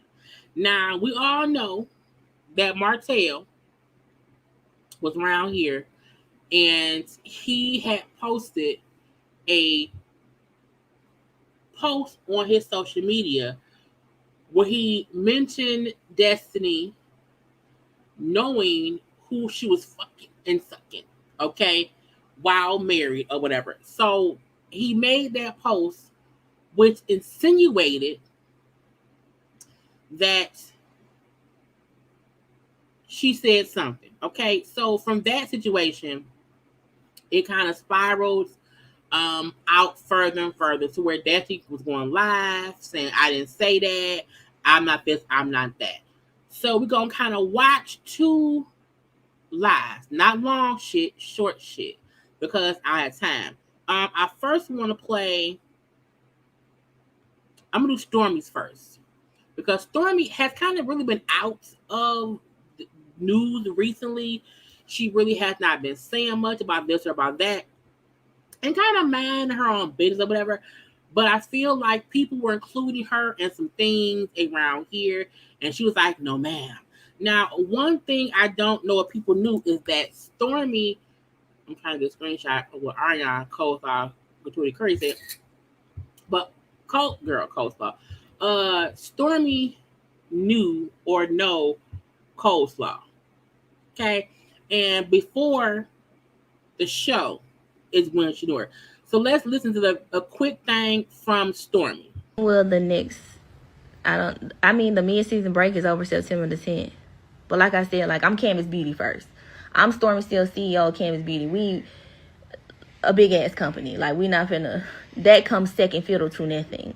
And that's why I'm always reminding people, just because you may have become introduced to my likeness from the show don't mean that I wasn't me before then. Because it was. These bloggers are grasping at straws. I low-key feel like the bloggers want Mel and I to have an issue. Otherwise, why are you always looking for one? I always say you were too real for that show in the group. I am. See, the thing about me, I'm going to say it. Here's some tea. A lot of times, I feel like a lot of people on the show have issues because it ain't shit to pick up a phone and call somebody if you got a problem. But then when the cameras are rolling, people are presented with problems that they didn't even know about when that could have been addressed 3 months ago. It's weird, So me, anytime I even see something trying to become something, I'm going to address it right then and there, because I refuse to let anybody get on camera and be like, oh, you knew Ariane, when we always knew I knew Ariane, of Ariane. So yeah, we're not doing that. And see, if you let people in the little groups go blah blah blah blah blah, then it's like, okay, we knew it, we heard it then. And it's like, no, you're gonna hear this from me now. I don't know if y'all been following me, but my very first live, somebody asked me, and I said yes, and I said how, but some reason, and my spidey senses tell me something, but My spidey senses tell me like this trying to get some little legs, honey, but we not moving like that. No. Because it's been brought up like 3 times. First it was like, oh, your business page follows her. It's my business page. My business page been in existence since I can't remember 2018, I don't know. And so what? And then it's the narrative of, oh, I would delete it. How can you be friends with someone? Like, I live in real life. Like, I don't live on social media. And I'm going to keep it like that because ain't nobody finna tell me what to do. Like I said, sometimes when I be reading comments, I'm finna go like some now. Since you mad. Do you like Melody Holt? No shade. Seems like you do. Y'all act like real friends. Yes. She's nice. Like, are you, like, I don't understand. That's why I say I feel like people want it to be a problem. Love on sight. It's clear that you and Mel are just associates because ain't no way y'all friends and you trying to rock with Cole. So, and the shade you throw. See what I'm saying? Like, there go one of them weird ass fans and baby, she finna be blocked. She didn't say she was trying to rock with Coleslaw. The fuck exactly? I'm telling y'all, like, it's so crazy. And people be really trying to play me like, yeah. And that's why I be speaking. Because I be like, I worked too hard for somebody, anybody. I don't care if they fucking 600 pounds can't get off their couch. You know what I'm saying? To even trying to play me as though I ain't did what I done. There you have it from my mouth. I'm gonna reiterate it for the people who aren't here. I have no issues with Mel. From my perspective, she and I are still cool. We're good. As far as knowing Ariane, I've always known Ariane as early as like 2019. She was best friends with my husband, best friend, and his best friend used to work at our warehouse, and oftentimes she would sit outside and wait for him. And there have been occasions where I'd be like, hey, you in the car? Like, why are you in the car? But that don't make me know somebody. That don't make us friends. I don't know nothing about her life. I don't know how old she is. I know nothing about it. That don't make us friends. It's very hard for me to call anybody a friend. And so I definitely wouldn't call somebody I don't know much about a friend. I think it's wrong for other people to do that as well. However, I'm not having my business page unfollow her to appease anybody. And I don't give a shit about somebody talking about a like on a picture from 2020. If anything, it makes me want to go like some recent ones. That's what it makes me want to do. So there's that. So she said, fuck y'all. Okay. So again, that was Stormy because people kept talking about how she either knew Coleslaw or whatever. And she's like, look, I do know of her for these reasons. I think people don't realize most cities, people know each other. So I don't get why it's so, and I believe Huntsville is a small town. Okay. So why are we surprised that people know people? Now, as she also said, they always knew I knew her. That wasn't a secret. The fact that it's just coming out on the show or people are making it a big deal now, it was not as if no one did I know. Also, we have to make sure that y'all know Mel and Stormy were not long-time friends. They met recently over the past couple years because of like brand deals or whatever. That's really what it was. So I do feel like people try to make an issue between Mel and Stormy, and I don't know why. It's weird because neither one of them have said they have issues with each other. It's other people making it seem as if they do, and they both always say there is no issue. And I'm like, so I don't think right. Huntsville is small. It's small, so I'm not surprised that people know of Coleslaw. Okay, and at that point in time, even if she said I met her around 2019 when her best friend worked at our warehouse, Martell had been banging Coleslaw a couple years before that. Before, you know what I'm saying, Mel knew Stormy. So that's that on that. Now for Destiny. Destiny is on this thing. Oh, wait. Because after Stormy did her live, Coleslaw made this post because Coleslaw likes some attention. And she said, I'll be speaking on the girl who just did a live about me trying to clear her name or whatever. First of all, her live was not about Coleslaw. Her live was about just her being live. Because she used to go live a lot. And then the show stopped being on. I know she had been making new products for her line because she has an actual huge company that she runs. So she was supposed a little bit, but not a lot, but or whatever. But again, her line was not about co-star. Okay.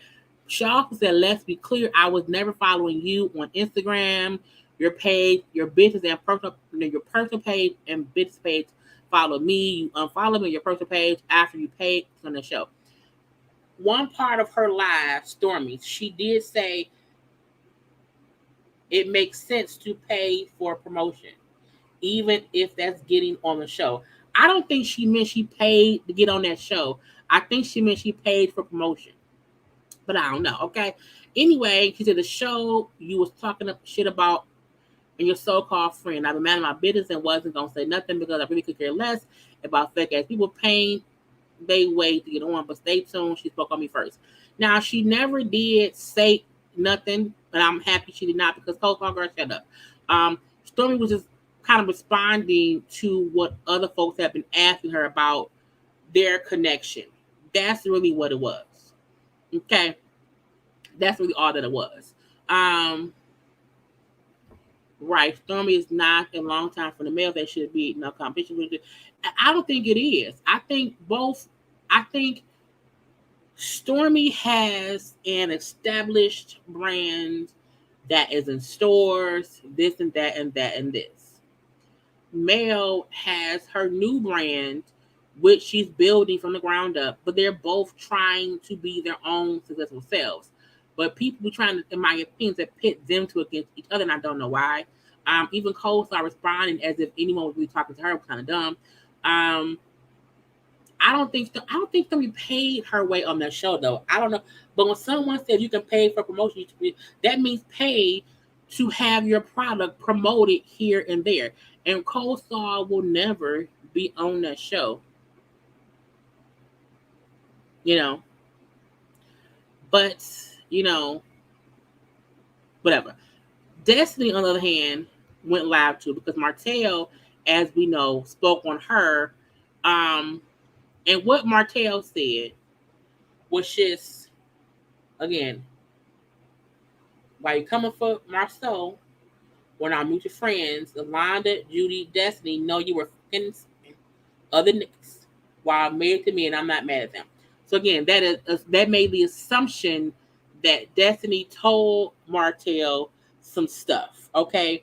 And ever since then, when folks took that and was like, well, Martell said, Destiny said da-da-da-da-da, or whatever, she has been completely aggravated with all bloggers, okay, as she said.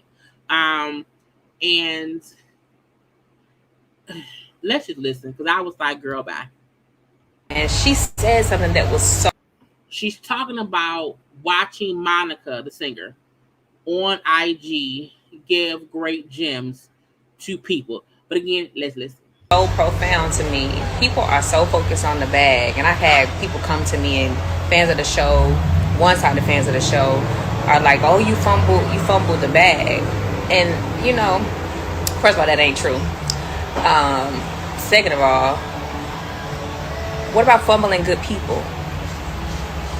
What about fumbling people that are once in a lifetime souls and beings and people that would, support and do things for you that almost is at the detriment of themselves? But one of the things she said is, I'm no longer going to protect people that are not protecting me. And I was like, man, she preaching. I took out my notebook. I wrote notes and everything because it really made me feel like I'm a protector by nature. Just with everybody, people that I love, people that I care about. And I never want to do harm to people. And a lot of times, even if y'all watch the show, you'll see I speak my truth. And if it's something that I don't want to say, or if it's something that I feel is going to hurt somebody or be harmful, I just won't say anything. Like, I'll just go silent. So, yeah. First of all, I did, yeah. So, I be on people's lives, and I be on my blank thing, because I'm like, I don't want them to block me. But I was asking her in her live, I was like, okay, you're talking about not protecting people. Who do you feel like you protected that you do not want to protect anymore? Now, she did not answer, but whatever. So I feel like in the way she did fumble the bag, not money-wise, but even business-wise, I feel like she's saying how people can fumble a good connection or a good person and who can be there forever.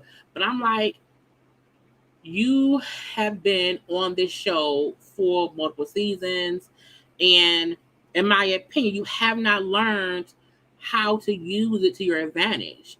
I think people don't understand how big of an opportunity it is to be on a nationally syndicated show. Okay. And while they may never directly show your business, you can still promote your business by being as proactive as possible with how you promote the show. I always give Mel as an example because Mel does it the best on this show. Mel makes sure that when she go live after shit happens, she mentions her product. She makes sure to have codes about the product. To me, that's smart. Because if you know for a fact this show is not going to really show who you are, why not promote yourself through the show in your own way? You know what I'm saying? And the fact, in my opinion, that, you came to Huntsville, opened up your store, and that has not, been able to really work. It's like, why have you not thought of a different way to do things? Like the fact that she's rarely ever posting about her. Look, y'all need to know you are supposed to post daily if you have a brand or a business. Daily, because if nobody else promotes you, you should. So while she's saying, I didn't fumble the bag, in a way you did, because in my opinion, you allowed how the show portrayed you to not allow you to portray yourself elsewhere. People follow you because of the show. Why not consistently show yourself, show your business? Okay, why not do that? Okay, Tiffany only needs to train her on how to be more warm for viewers.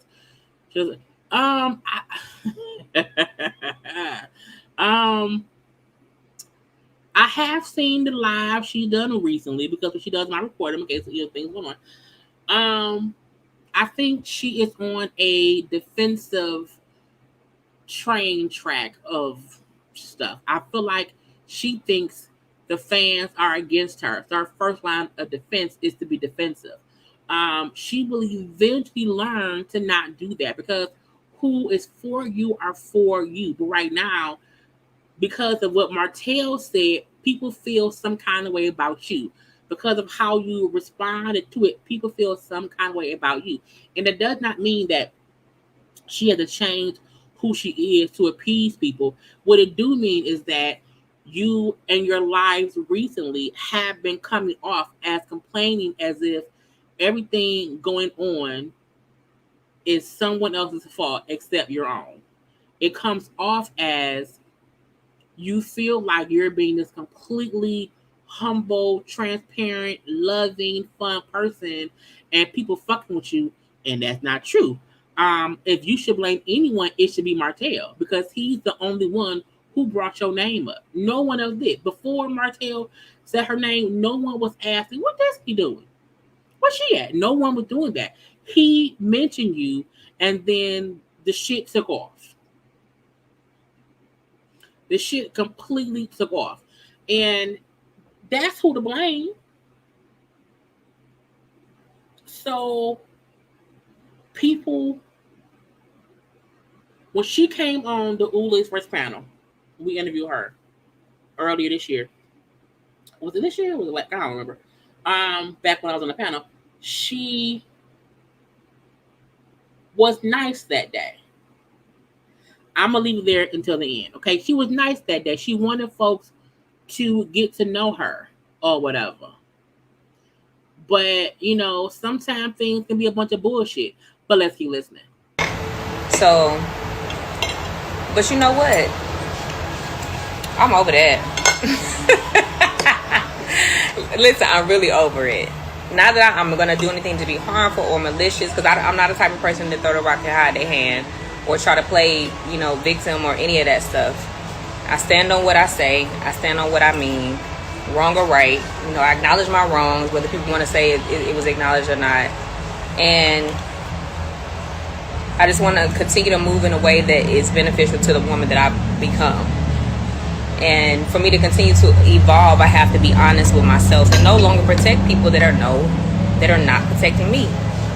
And that's just where I'm at. Don't do the Michelle Obama way. You need to speak up for wrong. So that's me typing in my question. Doing. Well, you know what? I also said this too. I come from a world of real people.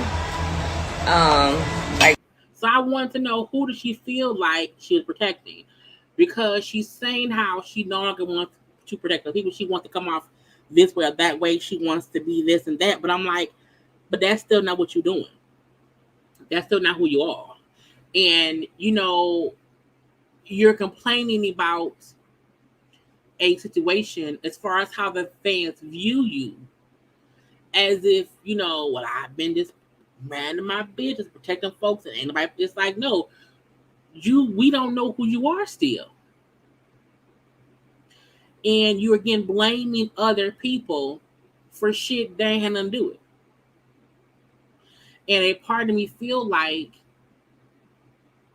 she is going live the same way people felt like she came to interview with us to get ahead of the bullshit that was coming the rest of the season, and how much shit she talked about Mel to other people. So she got us kind of on our side, and we're like, bitch, you was around here talking cash. You was prom queen talking cash shit, but was acting like you were the one being done wrong.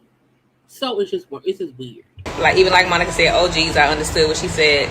So for me, I live in a world where if you don't feed it, it don't grow, right? But that's not real for reality TV and social media. If you don't feed it, people make up their own stories and start telling lies, and then they add legs to that story, and then something else grows from it, and then next thing you know, it's spilling over into your personal life and your business. And for me, yeah, I'm done with that. And I thought in protecting and not feeding things, it wouldn't grow, and that was protecting my peace, but it ain't been protecting my peace. And people keep talking to me about loyalty and things like that. Like, I really truly don't know any other way but to be loyal. But I also have to remember too that I have to be loyal to me first. I'm not gonna continue to allow myself to be loyal to the detriment of myself. That's just crazy. What? But that's in the narrative that. But the narrative that y'all keep talking about, and I hate to keep addressing this, I've said multiple times, it isn't true. So y'all choose to keep focusing on a narrative that's not true, even though the person that's a part of it has said it's not true. So y'all know she let folks on her live, which I'm like, you should not do that, but whatever. But I don't even feel like she has to be loyal to Mel. I think a lot of times you feel like people who are fans of Mel feel like she has to fully back Mel. I don't think she has to do any of that, but I feel like you can't make it seem as if the things we seen we didn't see. You can't make it seem as if we didn't see you being real close and friends with Mel, and then once y'all fall out, now you're real close with Martell. So I feel like it's not even about her having to be Mel's cheerleader. I don't think she has to be up here, you know what I'm saying, defending Mel to all high heavens. But I do feel like don't make it seem as if we don't see what we see. And even her speaking about how, you know, if you don't give it legs, it doesn't grow. But she know that ain't true now because people just make up shit. I think sometimes they put too much stock into people who do be making up shit, and not to people who really be watching what happened and just comment on it. More people who are credible bloggers are not following BS stories and making them shit. Y'all know I don't. I am not I heard from somebody else and I don't do any of that.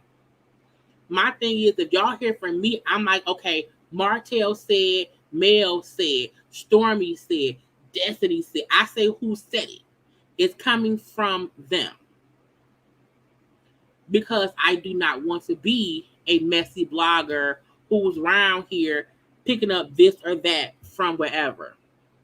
And then it's not, something credible. It's not something real. It's something that we can't really prove this way or that way. So I feel like she does not want to give any credit to people who really follow the story. She's not want to give credit to people who pay attention to what. It's easier to blame, for lack of a better term, low-hanging fruit bloggers who aren't really bloggers. They're more gossipers who make up shit for clicks and views. It's people who have clickbait shit, not ones who actually watch the show, who watch our lives and pull out what y'all say and have a conversation from that. If you only pay attention to the low bottom hanging fruit who will make up shit that ain't true, or it's clickbait, that's on you. They ain't on us, that's on you. And I also feel like starting a business, having a business is hard. Okay? Especially if you don't know what you're doing. Period. So people who feel like, well, you didn't do A, B, C, D, E, F, and G, and now your business is suffering. And that's where they get to hold you from the bad part. It's like, really focus on those who focus on you and nothing else. But again, this lady came up here who is, I guess, a blogger. I don't know her. I know on the live she did the other day, it was her and Marcella. I did not want to pull that one up. But this lady brought up some good points, and just see how this interaction goes, and I'll come back. How you doing? Sorry, I pulled him on my mouth. Hey. Hey, so I was the one who asked you about loyalty and said, this narrative that is going around. And can you clarify? I know you said you mentioned it before, but let me just say this, because I am a blogger and I've been, doing videos on what's happening. I myself went through a horrible custody case. So I totally understand what Melody is going through. And a lot of women turned on me and sided with and so when we hear stories like that, so many women suffering, it's like people are looking at you like, well, are you a character witness for him? And just a person who doesn't know the behind the scenes, it's like, if you can't help her, then don't hurt her. And and I'm just saying, and maybe I'm wrong, but it's being presented. Okay. A lot of this, it's me and Melody is this and that, and I'm gonna say her name because I'm sick of it. I'm going through my stuff. Right. My stuff. I have a child as well. So for me to be dumb enough to believe that I'm a character witness against another woman, whatever I feel about her, is stupid. And that's what I couldn't believe that, because I was like, she's a mother. Who would do that? About it. You should know better. You should know better. You should know better.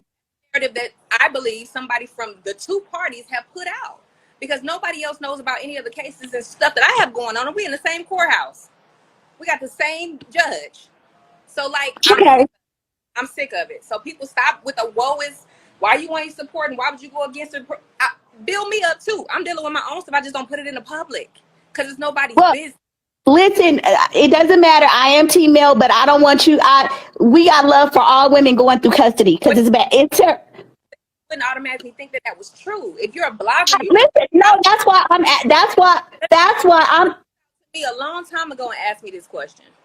But you know what? People keep saying it though. But it keeps being put out there. Is that true? Destiny, I can't hear you. I'm sorry, I can't hear you.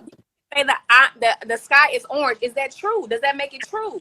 That's why I'm coming on here for myself, because I was gonna do a video, but if you're saying it's not, then we have to accept it, right? But people want to know. People still didn't accept it.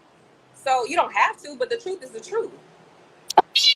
Well, I wish you well in your situation. Don't wish nothing bad on another mother going through it, because I went through it, so I get it. So you don't wish So anything other like me going through it as well. I just don't speak. I wish no. I want no. I care about the children. No, what I'm saying is that I want good results for you as well. If you got a child and you going through a situation like this, it's horrible. What? I appreciate it. Okay. Bye bye. Listen. I'm back. Okay.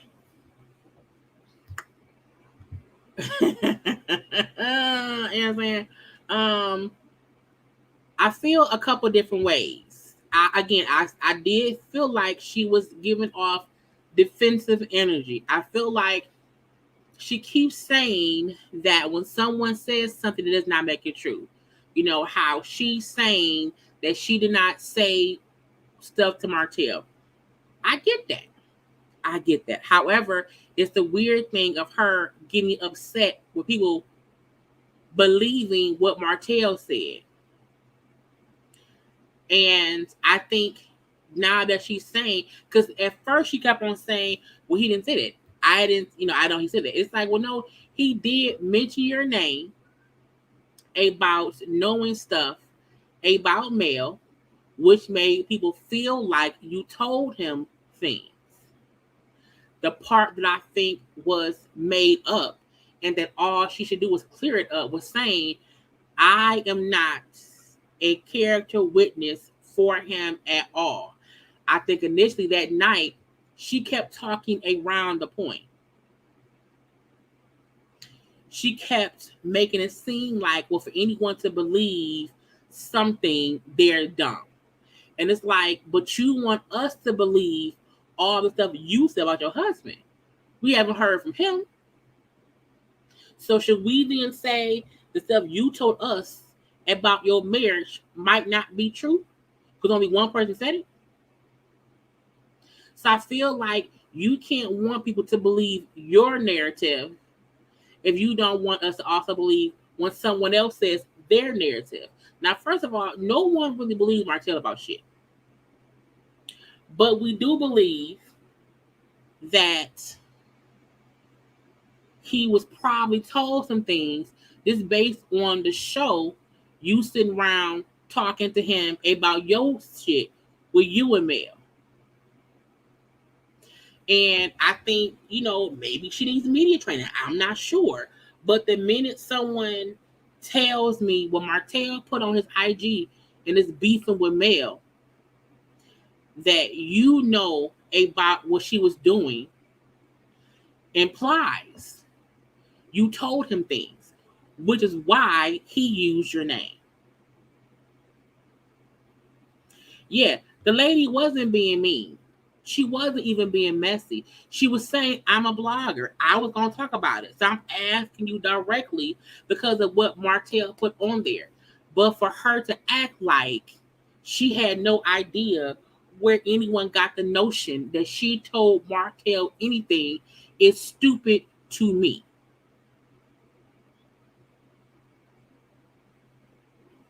And you can't say to people, well, you can't believe someone's narrative because what one person says does not make it truth when you are the only person who was spoke on your divorce.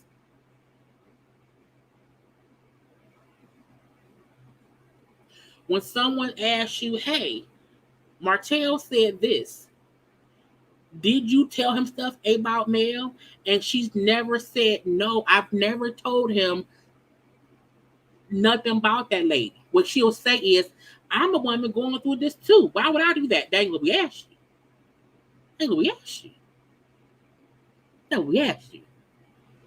And I'm not saying that I believe Martell. Not at all. I just feel like Destiny is protruding. She's projecting this negative energy towards the fans who saw what he said and they're wondering, well, damn, did you do it?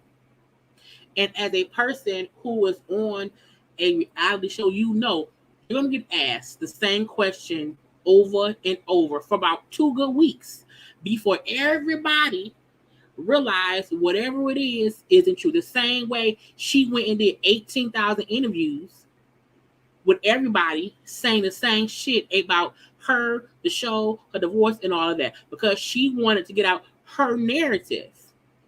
Now, if her husband came up and said she a goddamn lie, ain't none of that shit true. She would be upset if people did not believe her narrative. That's the thing for me. It's one thing to just want to say, no, I did not do that. But you're not saying, or you weren't saying, no, I did not do that. You're being defensive and giving these roundabout answers, even saying that, anyone who believed that she told him something is stupid. That's not true. Because we've seen you tell him shit about you and Mel. So it's not far-fetched that we would think that you tell him other shit. Because we've seen it. So to blame everyone else and to make it seem that someone who was politely asking you a question is crazy to me. Completely crazy. Now, when she was talking to Marcella, she was the same way. Now, Marcella was confusing stuff, but still asking questions. But the way that Becky was acting as if she was oblivious to what was being said is some passive-aggressive bullshit. Yes, give me an answer. Watch the show. Watch the show. Watch the show. So that's the gotcha. But it's a little bit more that I'm going to get in.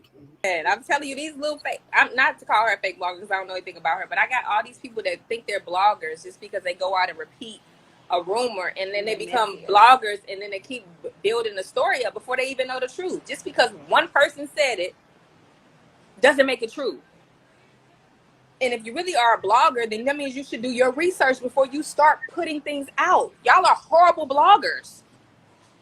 Just because you put the title on and you talk about people's personal business from a television show doesn't make you a reputable blogger. Y'all need to stop.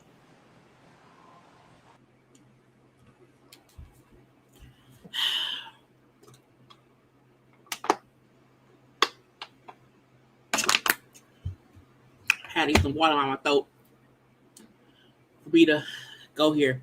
So, first of all, I know she's not talking about me. So I don't want anyone to think that I'm like, oh my God, I cannot believe what she said about me. But I will say, first of all, bloggers are not journalists. We're not journalists, okay? Bloggers are people who literally give commentary to what's going on. And the fact that you are confusing bloggers with journalists is on you. Because you had no issue going to bloggers to promote your shit. And you can't blame bloggers who hear and see the information coming from the person. And they then say, Martell said he heard things from Destiny. Destiny said not much. It's weird that, again, she's trying to blame people, bloggers, for her fucked up situation. The fact that people are assuming things because she either don't say shit or she talks in circles. Because it's easy to say, I never told Martell nothing. But she won't say that. And what's crazy is the bloggers are who the fans watch more than the show. So the reason people feel some kind of way half the time is because of who they watch, which is why I don't watch a lot of folks at all anymore. So that my opinion can be solely mine, and because I'm busy, you know what I'm saying? But I still will defend bloggers because I am one. I'm from a community of bloggers. So anybody coming at anybody about being bloggers, you on some bullshit, Destiny. People who are having clickbait conversations are not bloggers. If you paid attention, you would know that. But just giving a blanket statement that bloggers are horrible bloggers, if they're not out here doing all the goddamn research to see if what Martell said was true, is bullshit.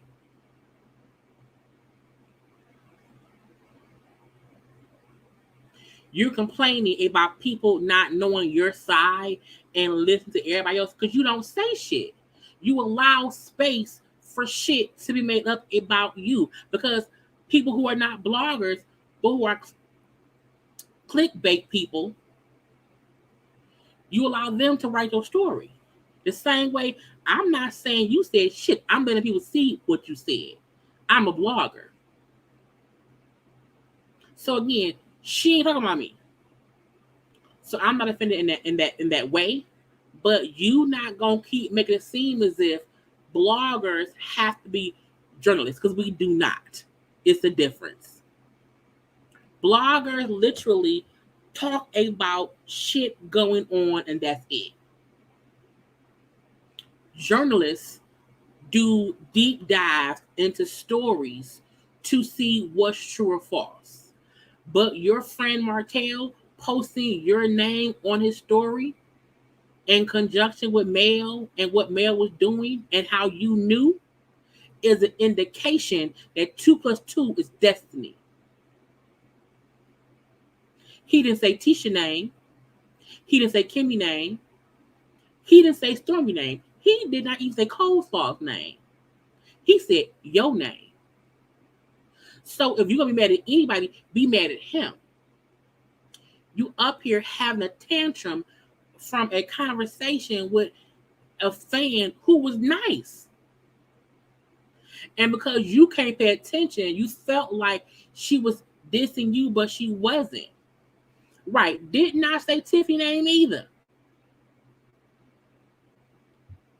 And if you were listening, because when the lady said, she said, if you have a child and is going through child custody, of course I feel for you. But because she wasn't fully listening, all she heard was, if you have a child, as if the one was saying, see, you didn't get kids. That ain't what she said. It's you have to listen to the whole thing. Because the gotcha is, how can anyone have sympathy for your child custody if we don't know you're going through it? We know what Mel going through because we see it. We don't know shit you have. We don't know about your ex-husband, your kid, your custody, your mortgage, your store, your hair, your whatever it is. We don't know anything about you because you don't put any of it out. And it's fine to keep your shit in house. It's cool. But you can't be upset that people feel like, well, why don't she have no sympathy for Mel? Because she see what Mel going through. And her response is, I have my own shit. We all have our own shit. I do too. Everyone has their own shit. Everyone. But Martell is the one who put you in his shit. And you mad at everybody else except him. You pissed because you can't go off on him. I mean, you could. You could. But you don't. And I'm not talking about that lady. I'm talking about everybody in general that's been a blogger that perpetuates stories just because they heard it from one person. Like, stop playing. Stop playing with me. I said that earlier. Just because I choose peace don't mean I ain't ready for the war. Stop playing with me. Everybody keeps saying Martell said it, but I'm still waiting for y'all to send me a receipt. Y'all send everything else in my DM. She's seen this shit. She's seen exactly where we got it from. She know where we got it from. She just choose not to acknowledge it. Why are you not open about yourself in your life on the show, but when we ask questions, you're always defensive? Y'all don't ask questions. Y'all make statements, and y'all insinuate and or speak to me as if things are facts. If you ask me a question like, hey, Destiny, I just wanted to clarify that da-da-da-da-da-da-da wasn't true or is true, what is your side? That's not what y'all do. So stop playing with me with the defensive. Like, because I'm passionate and y'all can't handle a woman that's strong, don't make me defensive. And if you ask me a question that I feel like I need to defend myself again, I will. But on top of that, like, even with that, the show is produced in a certain way. So y'all haven't learned about me. Y'all haven't gotten a chance to see Destiny. Y'all have gotten a chance to see me in heightened situations with multiple people. Please don't go on that Ladies First YouTube channel. They are not for you. I don't even know who that is. So I had to end that right there, where someone literally said, someone was in the comment section and they literally said, don't go back on the Ladies First panel. They not for you. And her response was, I don't even know who that is. Okay. So let's discuss. First of all, saying how people don't even know me. And they don't, that's your fault. That is your fault. It's horrible to me how people on these reality shows will say, oh, the show doesn't show who I really am, so no one knows who I am. You have a whole fucking social media platform that is open to the public. If the show don't show you the right way, you can show yourself. Don't act like you can't. Because Mel does it, Stormy does it, everybody, Marlo, Sheree, Martin, everybody does it. That's the thing to do. So you're up and still blaming other folk and not your shit. Okay, it's your fault that no one knows nothing about you. Because you want to keep boasting about how you are more than the show. I can't tell because you allow folks to only see you for on that fucking show. You have a whole IG page that you do not post shit about you on there. Nothing.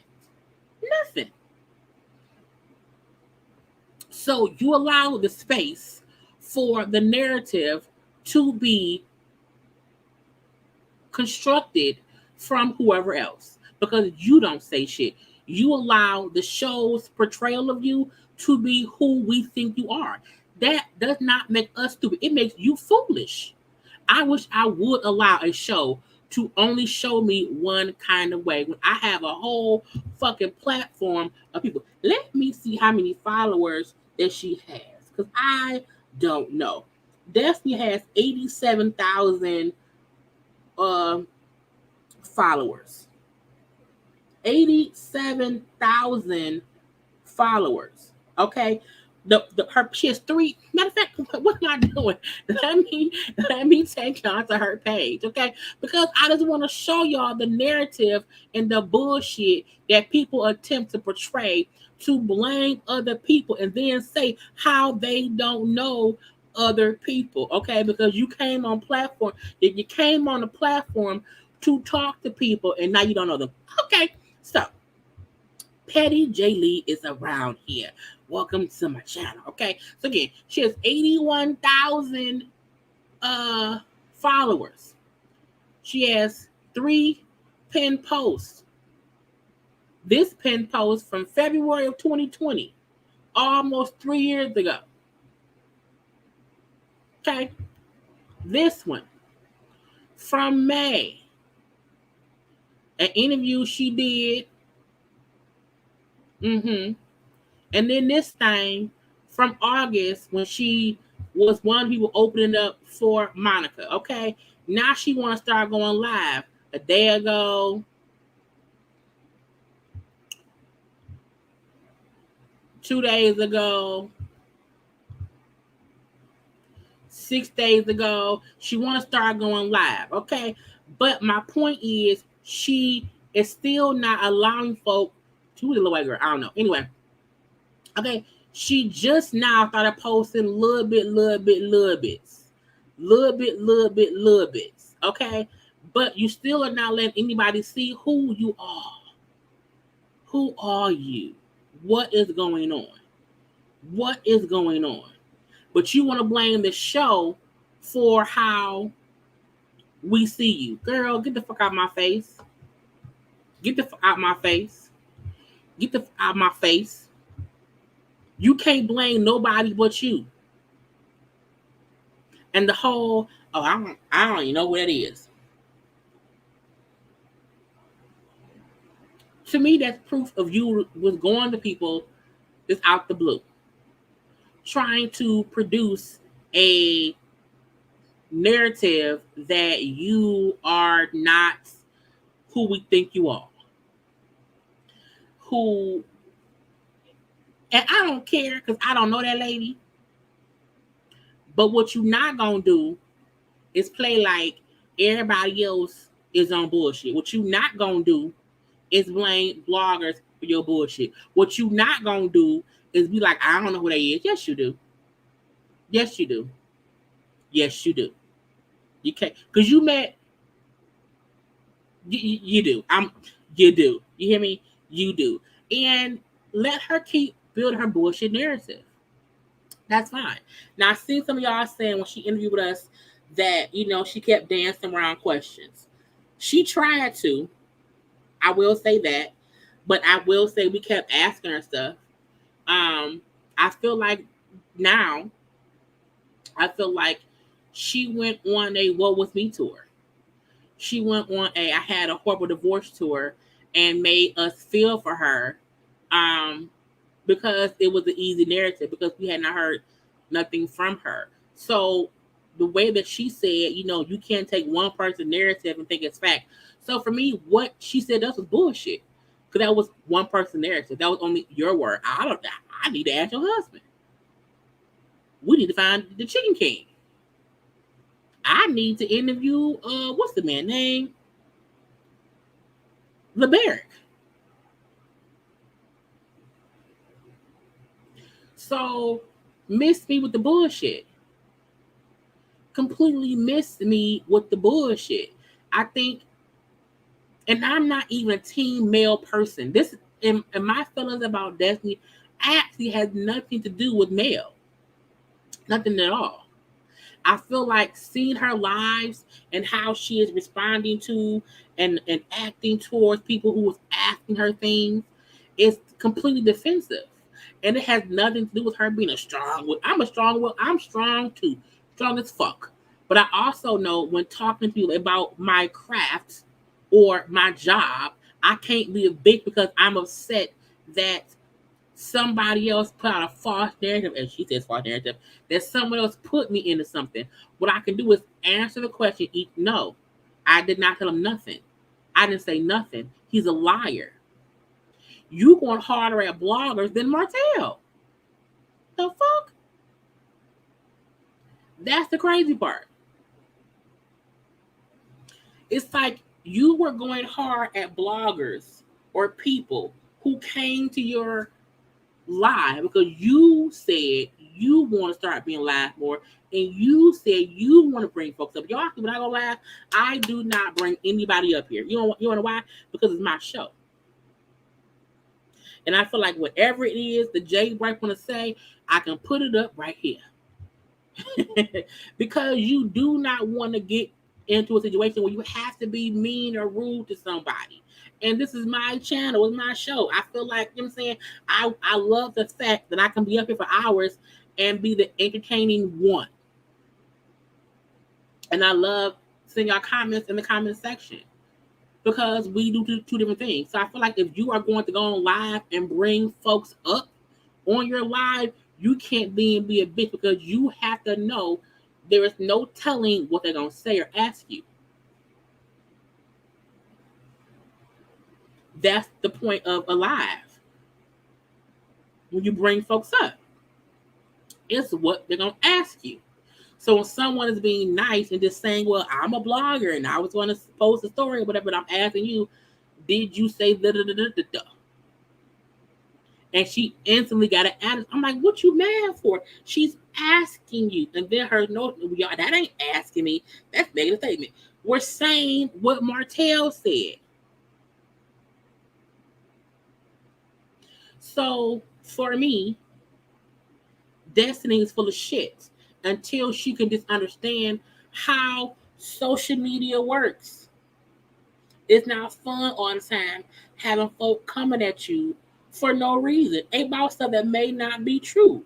But what you can't get upset with is when people read something and assumed what he meant by what he said. Because as I said, saying to anyone, our mutual friends, Alonda, Judy, Destiny, know you were fucking and sucking other niggas while married to me, and I'm not mad at them. Meaning they told him something. Meaning those people told him something. So Martell put out an assumption, and people believed him. Not only they believed him, I won't say believed him. They questioned her based on what he said. And all she had to do, the minute they asked her on that first live, that same day, that same night, Martell said this, that, and the other. She never would directly say no. Her point was, why would y'all believe that? I don't know what he said, but would then say, people sent me the DM. People sent me this and that. I know a lot happened today, blah, blah, blah, blah, blah. But I would be the, look, when anyone say this, don't know. Did you say no? Well, so they're fucking lie. Period. They're fucking lie. If you ask me, did I say something or did what? No, I did not. Put him on the phone now. Get him around here. Let's have the conversation. Anyone who cannot say, no, I never said that. Even if she said, well, I didn't say that. What I said to Martell was, I wouldn't be surprised if Mel was out here doing whatever. If y'all, I would not, that's something different. But to make it seem as if the fans are the ones wrong for running with a narrative that your friend put out. And again, you're going harder at people asking the questions versus the person who put the statement out there. That's the gotcha. And the reason most people believe Martell is because this current season, she was literally having conversation with him about Mel. And everybody's point was, why on God's green earth, on Beyonce's internets, okay, would you have any conversation with Mel's ex-husband about Mel? As if he would give any positive commentary about her. And every time anyone went to Martell to speak about Mel, he had extremely negative things to say about her.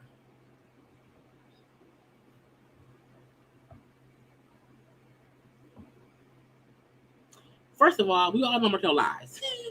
So nobody really fully believes him. Martell has truths that are wrapped up in lies and misinformation and this and that and that and this. But usually that means it comes with him just saying shit about whatever he got going on. When he named other people, you like, oh, wait a minute, so-and-so said that?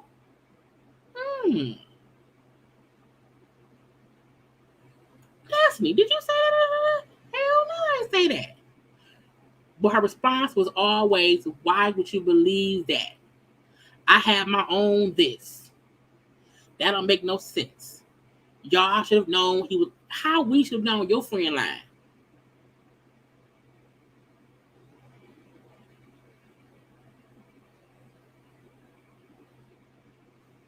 And usually, this is how social media goes.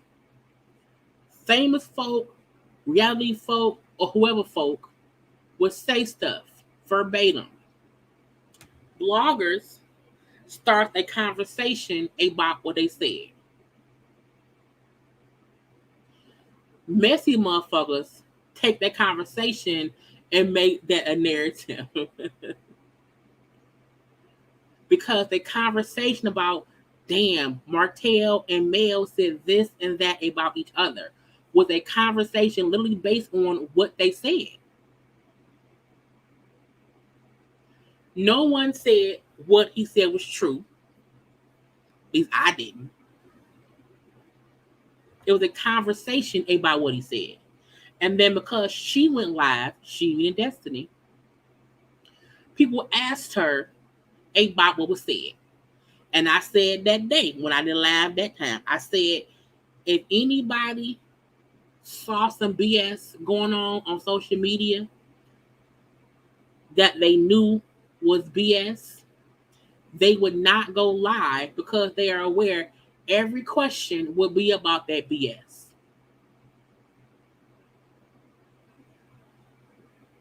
Period. So can't nobody tell me that Destiny, who rarely ever went live, all of a sudden, I'm gonna be live every day. The week before the show come on, the night after my name was being brought up on social media in their custody battle, I'm gonna go live and then be surprised when folks ask me about what happened, as if people wasn't already in her DMs asking her about it. So that's what I mean about it's some bullshit. It's a reason Martell ain't going live. It's a reason Martell was putting up stories, because he does not have to respond to the questions about what he put up. Period. So the fact that I'm smarter than a fifth grader, I am fully aware of how social media works.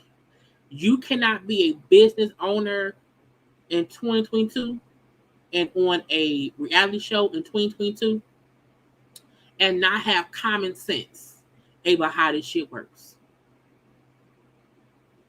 If you do not have that common sense, get you a manager.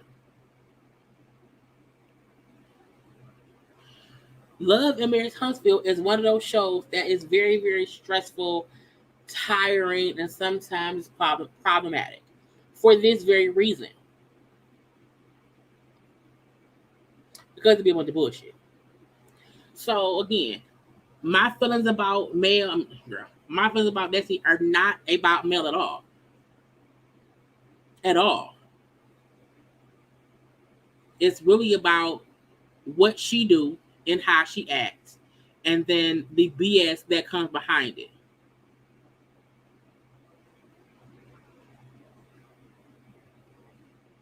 Anyway, because I can go off all day. I can go off all day. But the show is back next Saturday.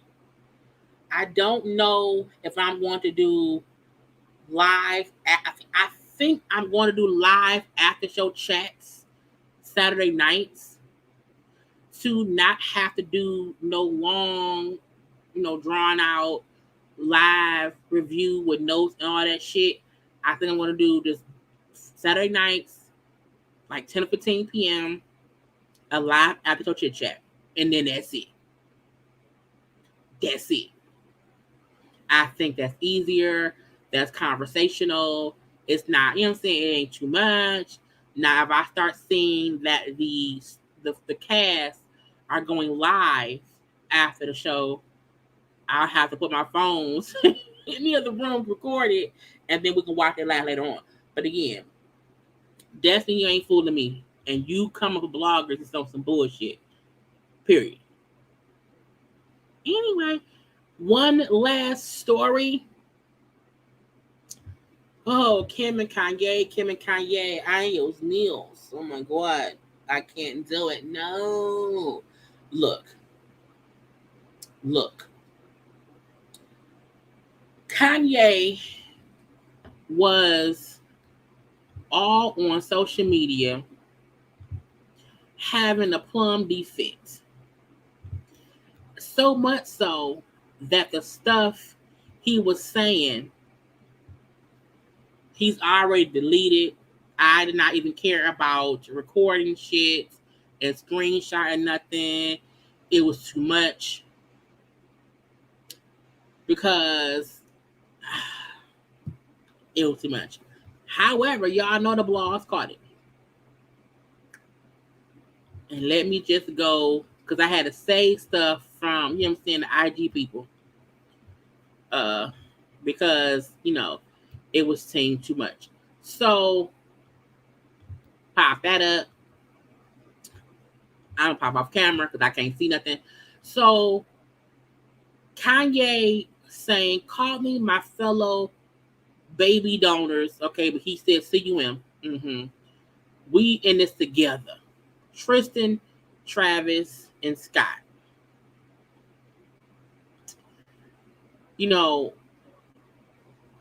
And even I'm like, why did he put up? Really?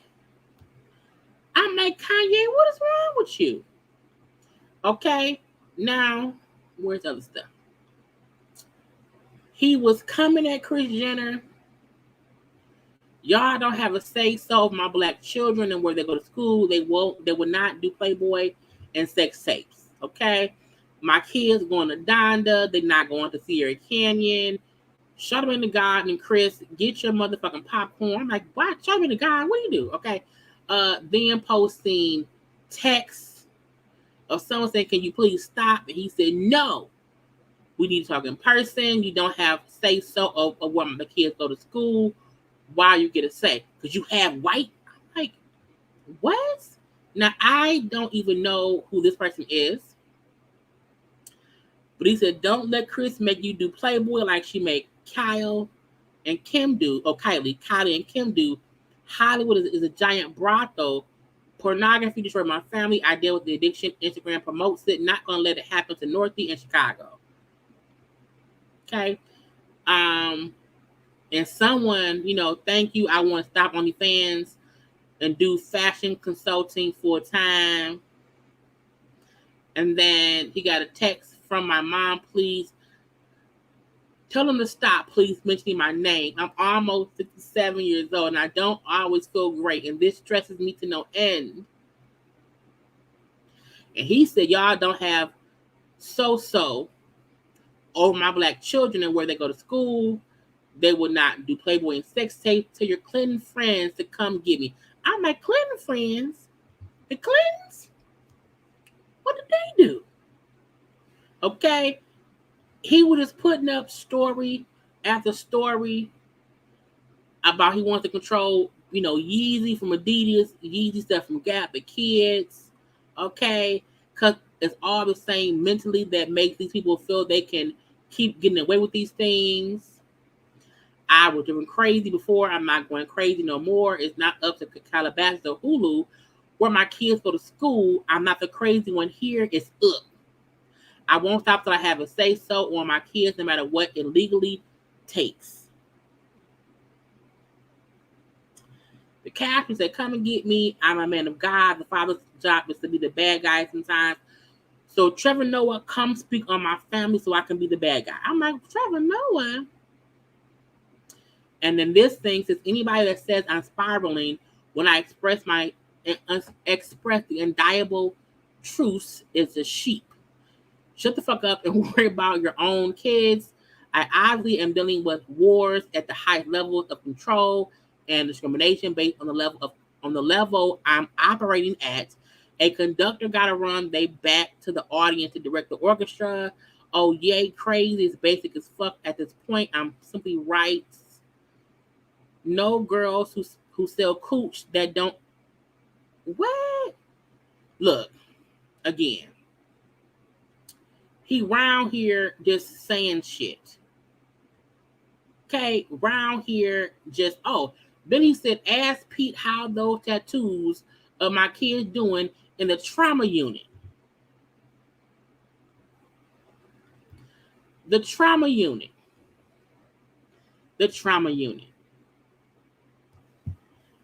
Thank you, Gab with the eye. He called the problematic justice. He called the problematic justice. Oh, that is funny. Oh, that is funny. Look, reading all that just literally made me tired, y'all. Literally. One, Pete Davidson should not have gotten Kim's kid's name tattooed on him. However, Pete Davidson has 18,000 tattoos. At some point, when somebody had that many tattoos, this shit don't matter.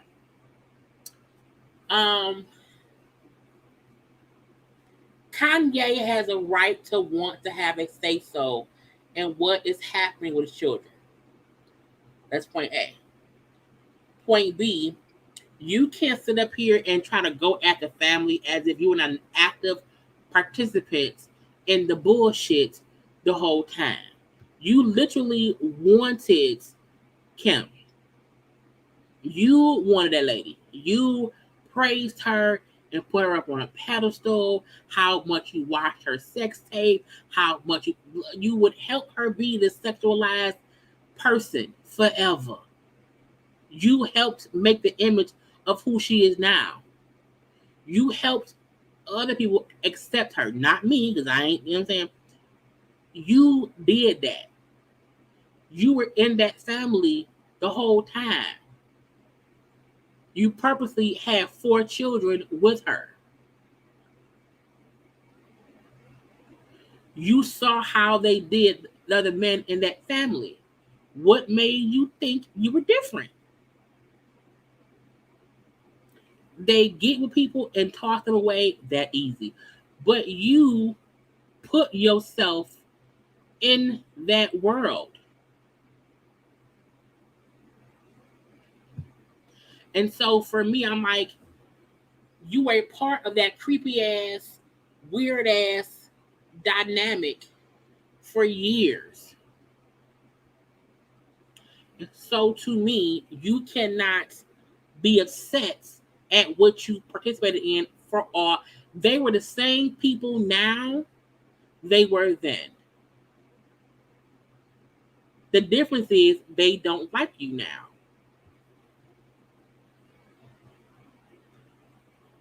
Period.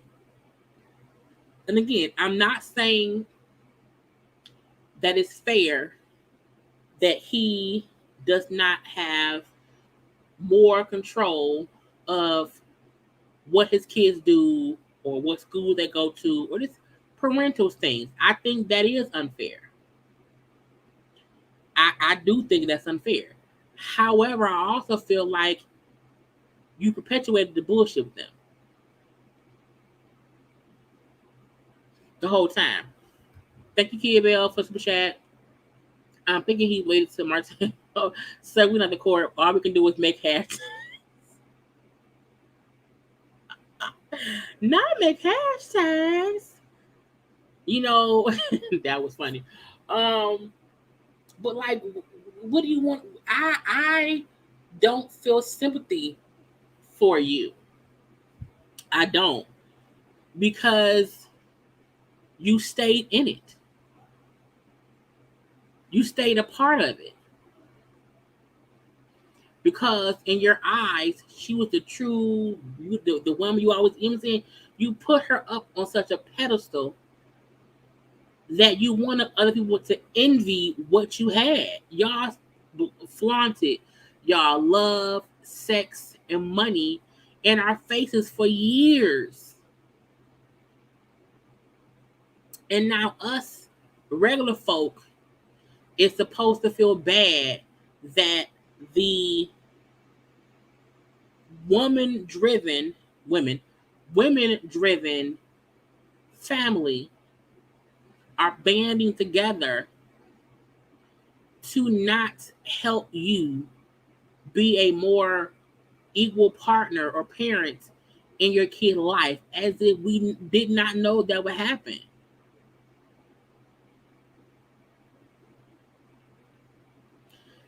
And the killing part is you just want to be back with him. And because Kim is done with you, partly because of your mental mental health. You know what I'm saying? Because, you know, we're not saying Kanye can't be difficult or whatever. But I feel like you were okay with whatever they were doing while you were there. Because no one can tell me that while being married to Kim, he was the one making the kid decisions.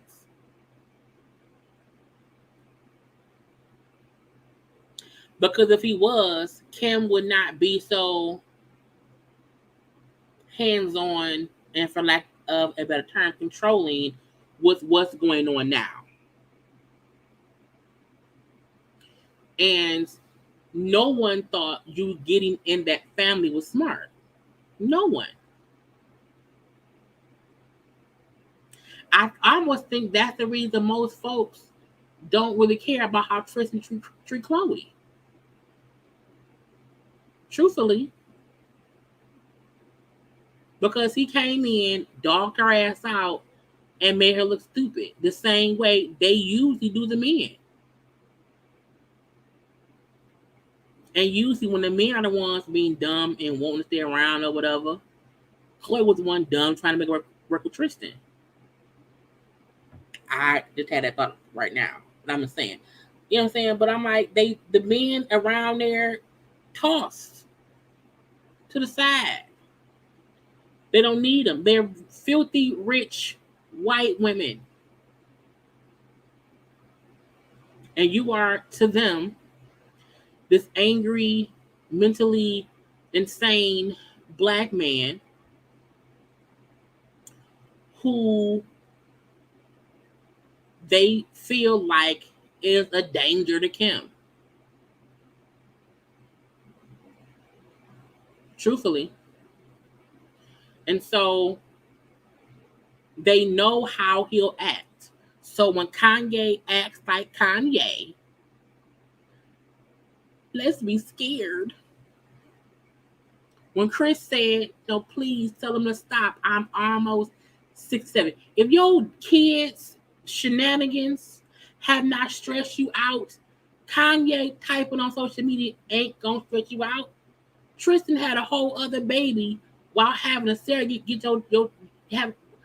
Tristan got a whole other woman pregnant while trying to impregnate a surrogate with your daughter. Chris, you are old, but miss me with the Kanye, please. I'm an old woman. Please don't stress me out. Your kids do that enough for your own good. But again, when they can trope out. What is it? Trope out. When they can put on display. When they can put on display, I'm an old white woman. I'm a scared white ex-wife. I fear for my life. He ruins my relationship with Pete.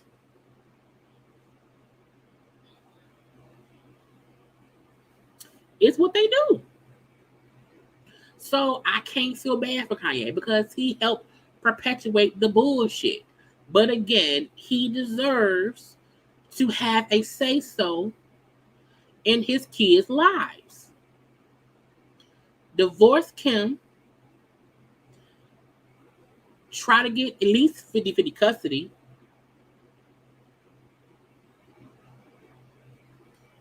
And move the fuck on. But nobody can try to be top dog when it comes to the kids. No, I did not see Ray J's response. I'm pretty sure that'll be a conversation for tomorrow. Because I have to be live for tomorrow too. Okay?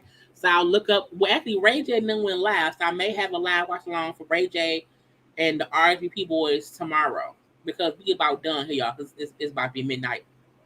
Okay. About to be midnight. But again, that's all I have for Kanye and them. Okay.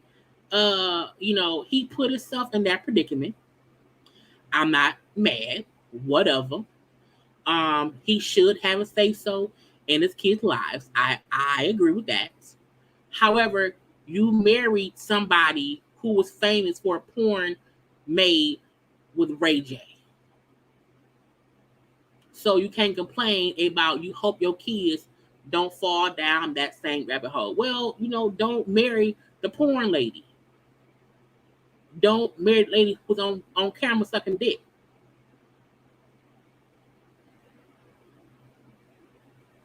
Period. You don't marry someone whose most famous thing is the sex tape she did with her boyfriend. and who from that moment on tried to be a sex symbol. And once y'all got married, you helped perpetuate that thought of her. So Kanye missed us with the bullshit. Anyway, that's all. That is all, y'all. We have been on here for almost 3 hours. Almost 3 hours. Okay. Thank y'all for tuning in. Make sure to subscribe to my channel. I hope y'all have liked the video. I'll be live for something else tomorrow evening. Okay. Around maybe 6 or 7 p.m. I'll have some kind of conversation going on around here. So come on back round. Come on back round. Okay. Do not forget to share the video. Okay. Share it on your social media. Okay. Y'all know the JayBird Corner is the safest corner in the world, Craig, in the world. Okay. The only place safer than my corner is probably heaven. We don't want to go there yet. We don't want to die. You know what I'm saying? So we here. Okay. We here. Around here. Tomorrow we'll be back for that. Tomorrow. Okay. I love you all. Okay. I hope everybody have a great night. I'm about to go to bed, bitch. I'm going to bed, bitches. Okay, I'm sorry.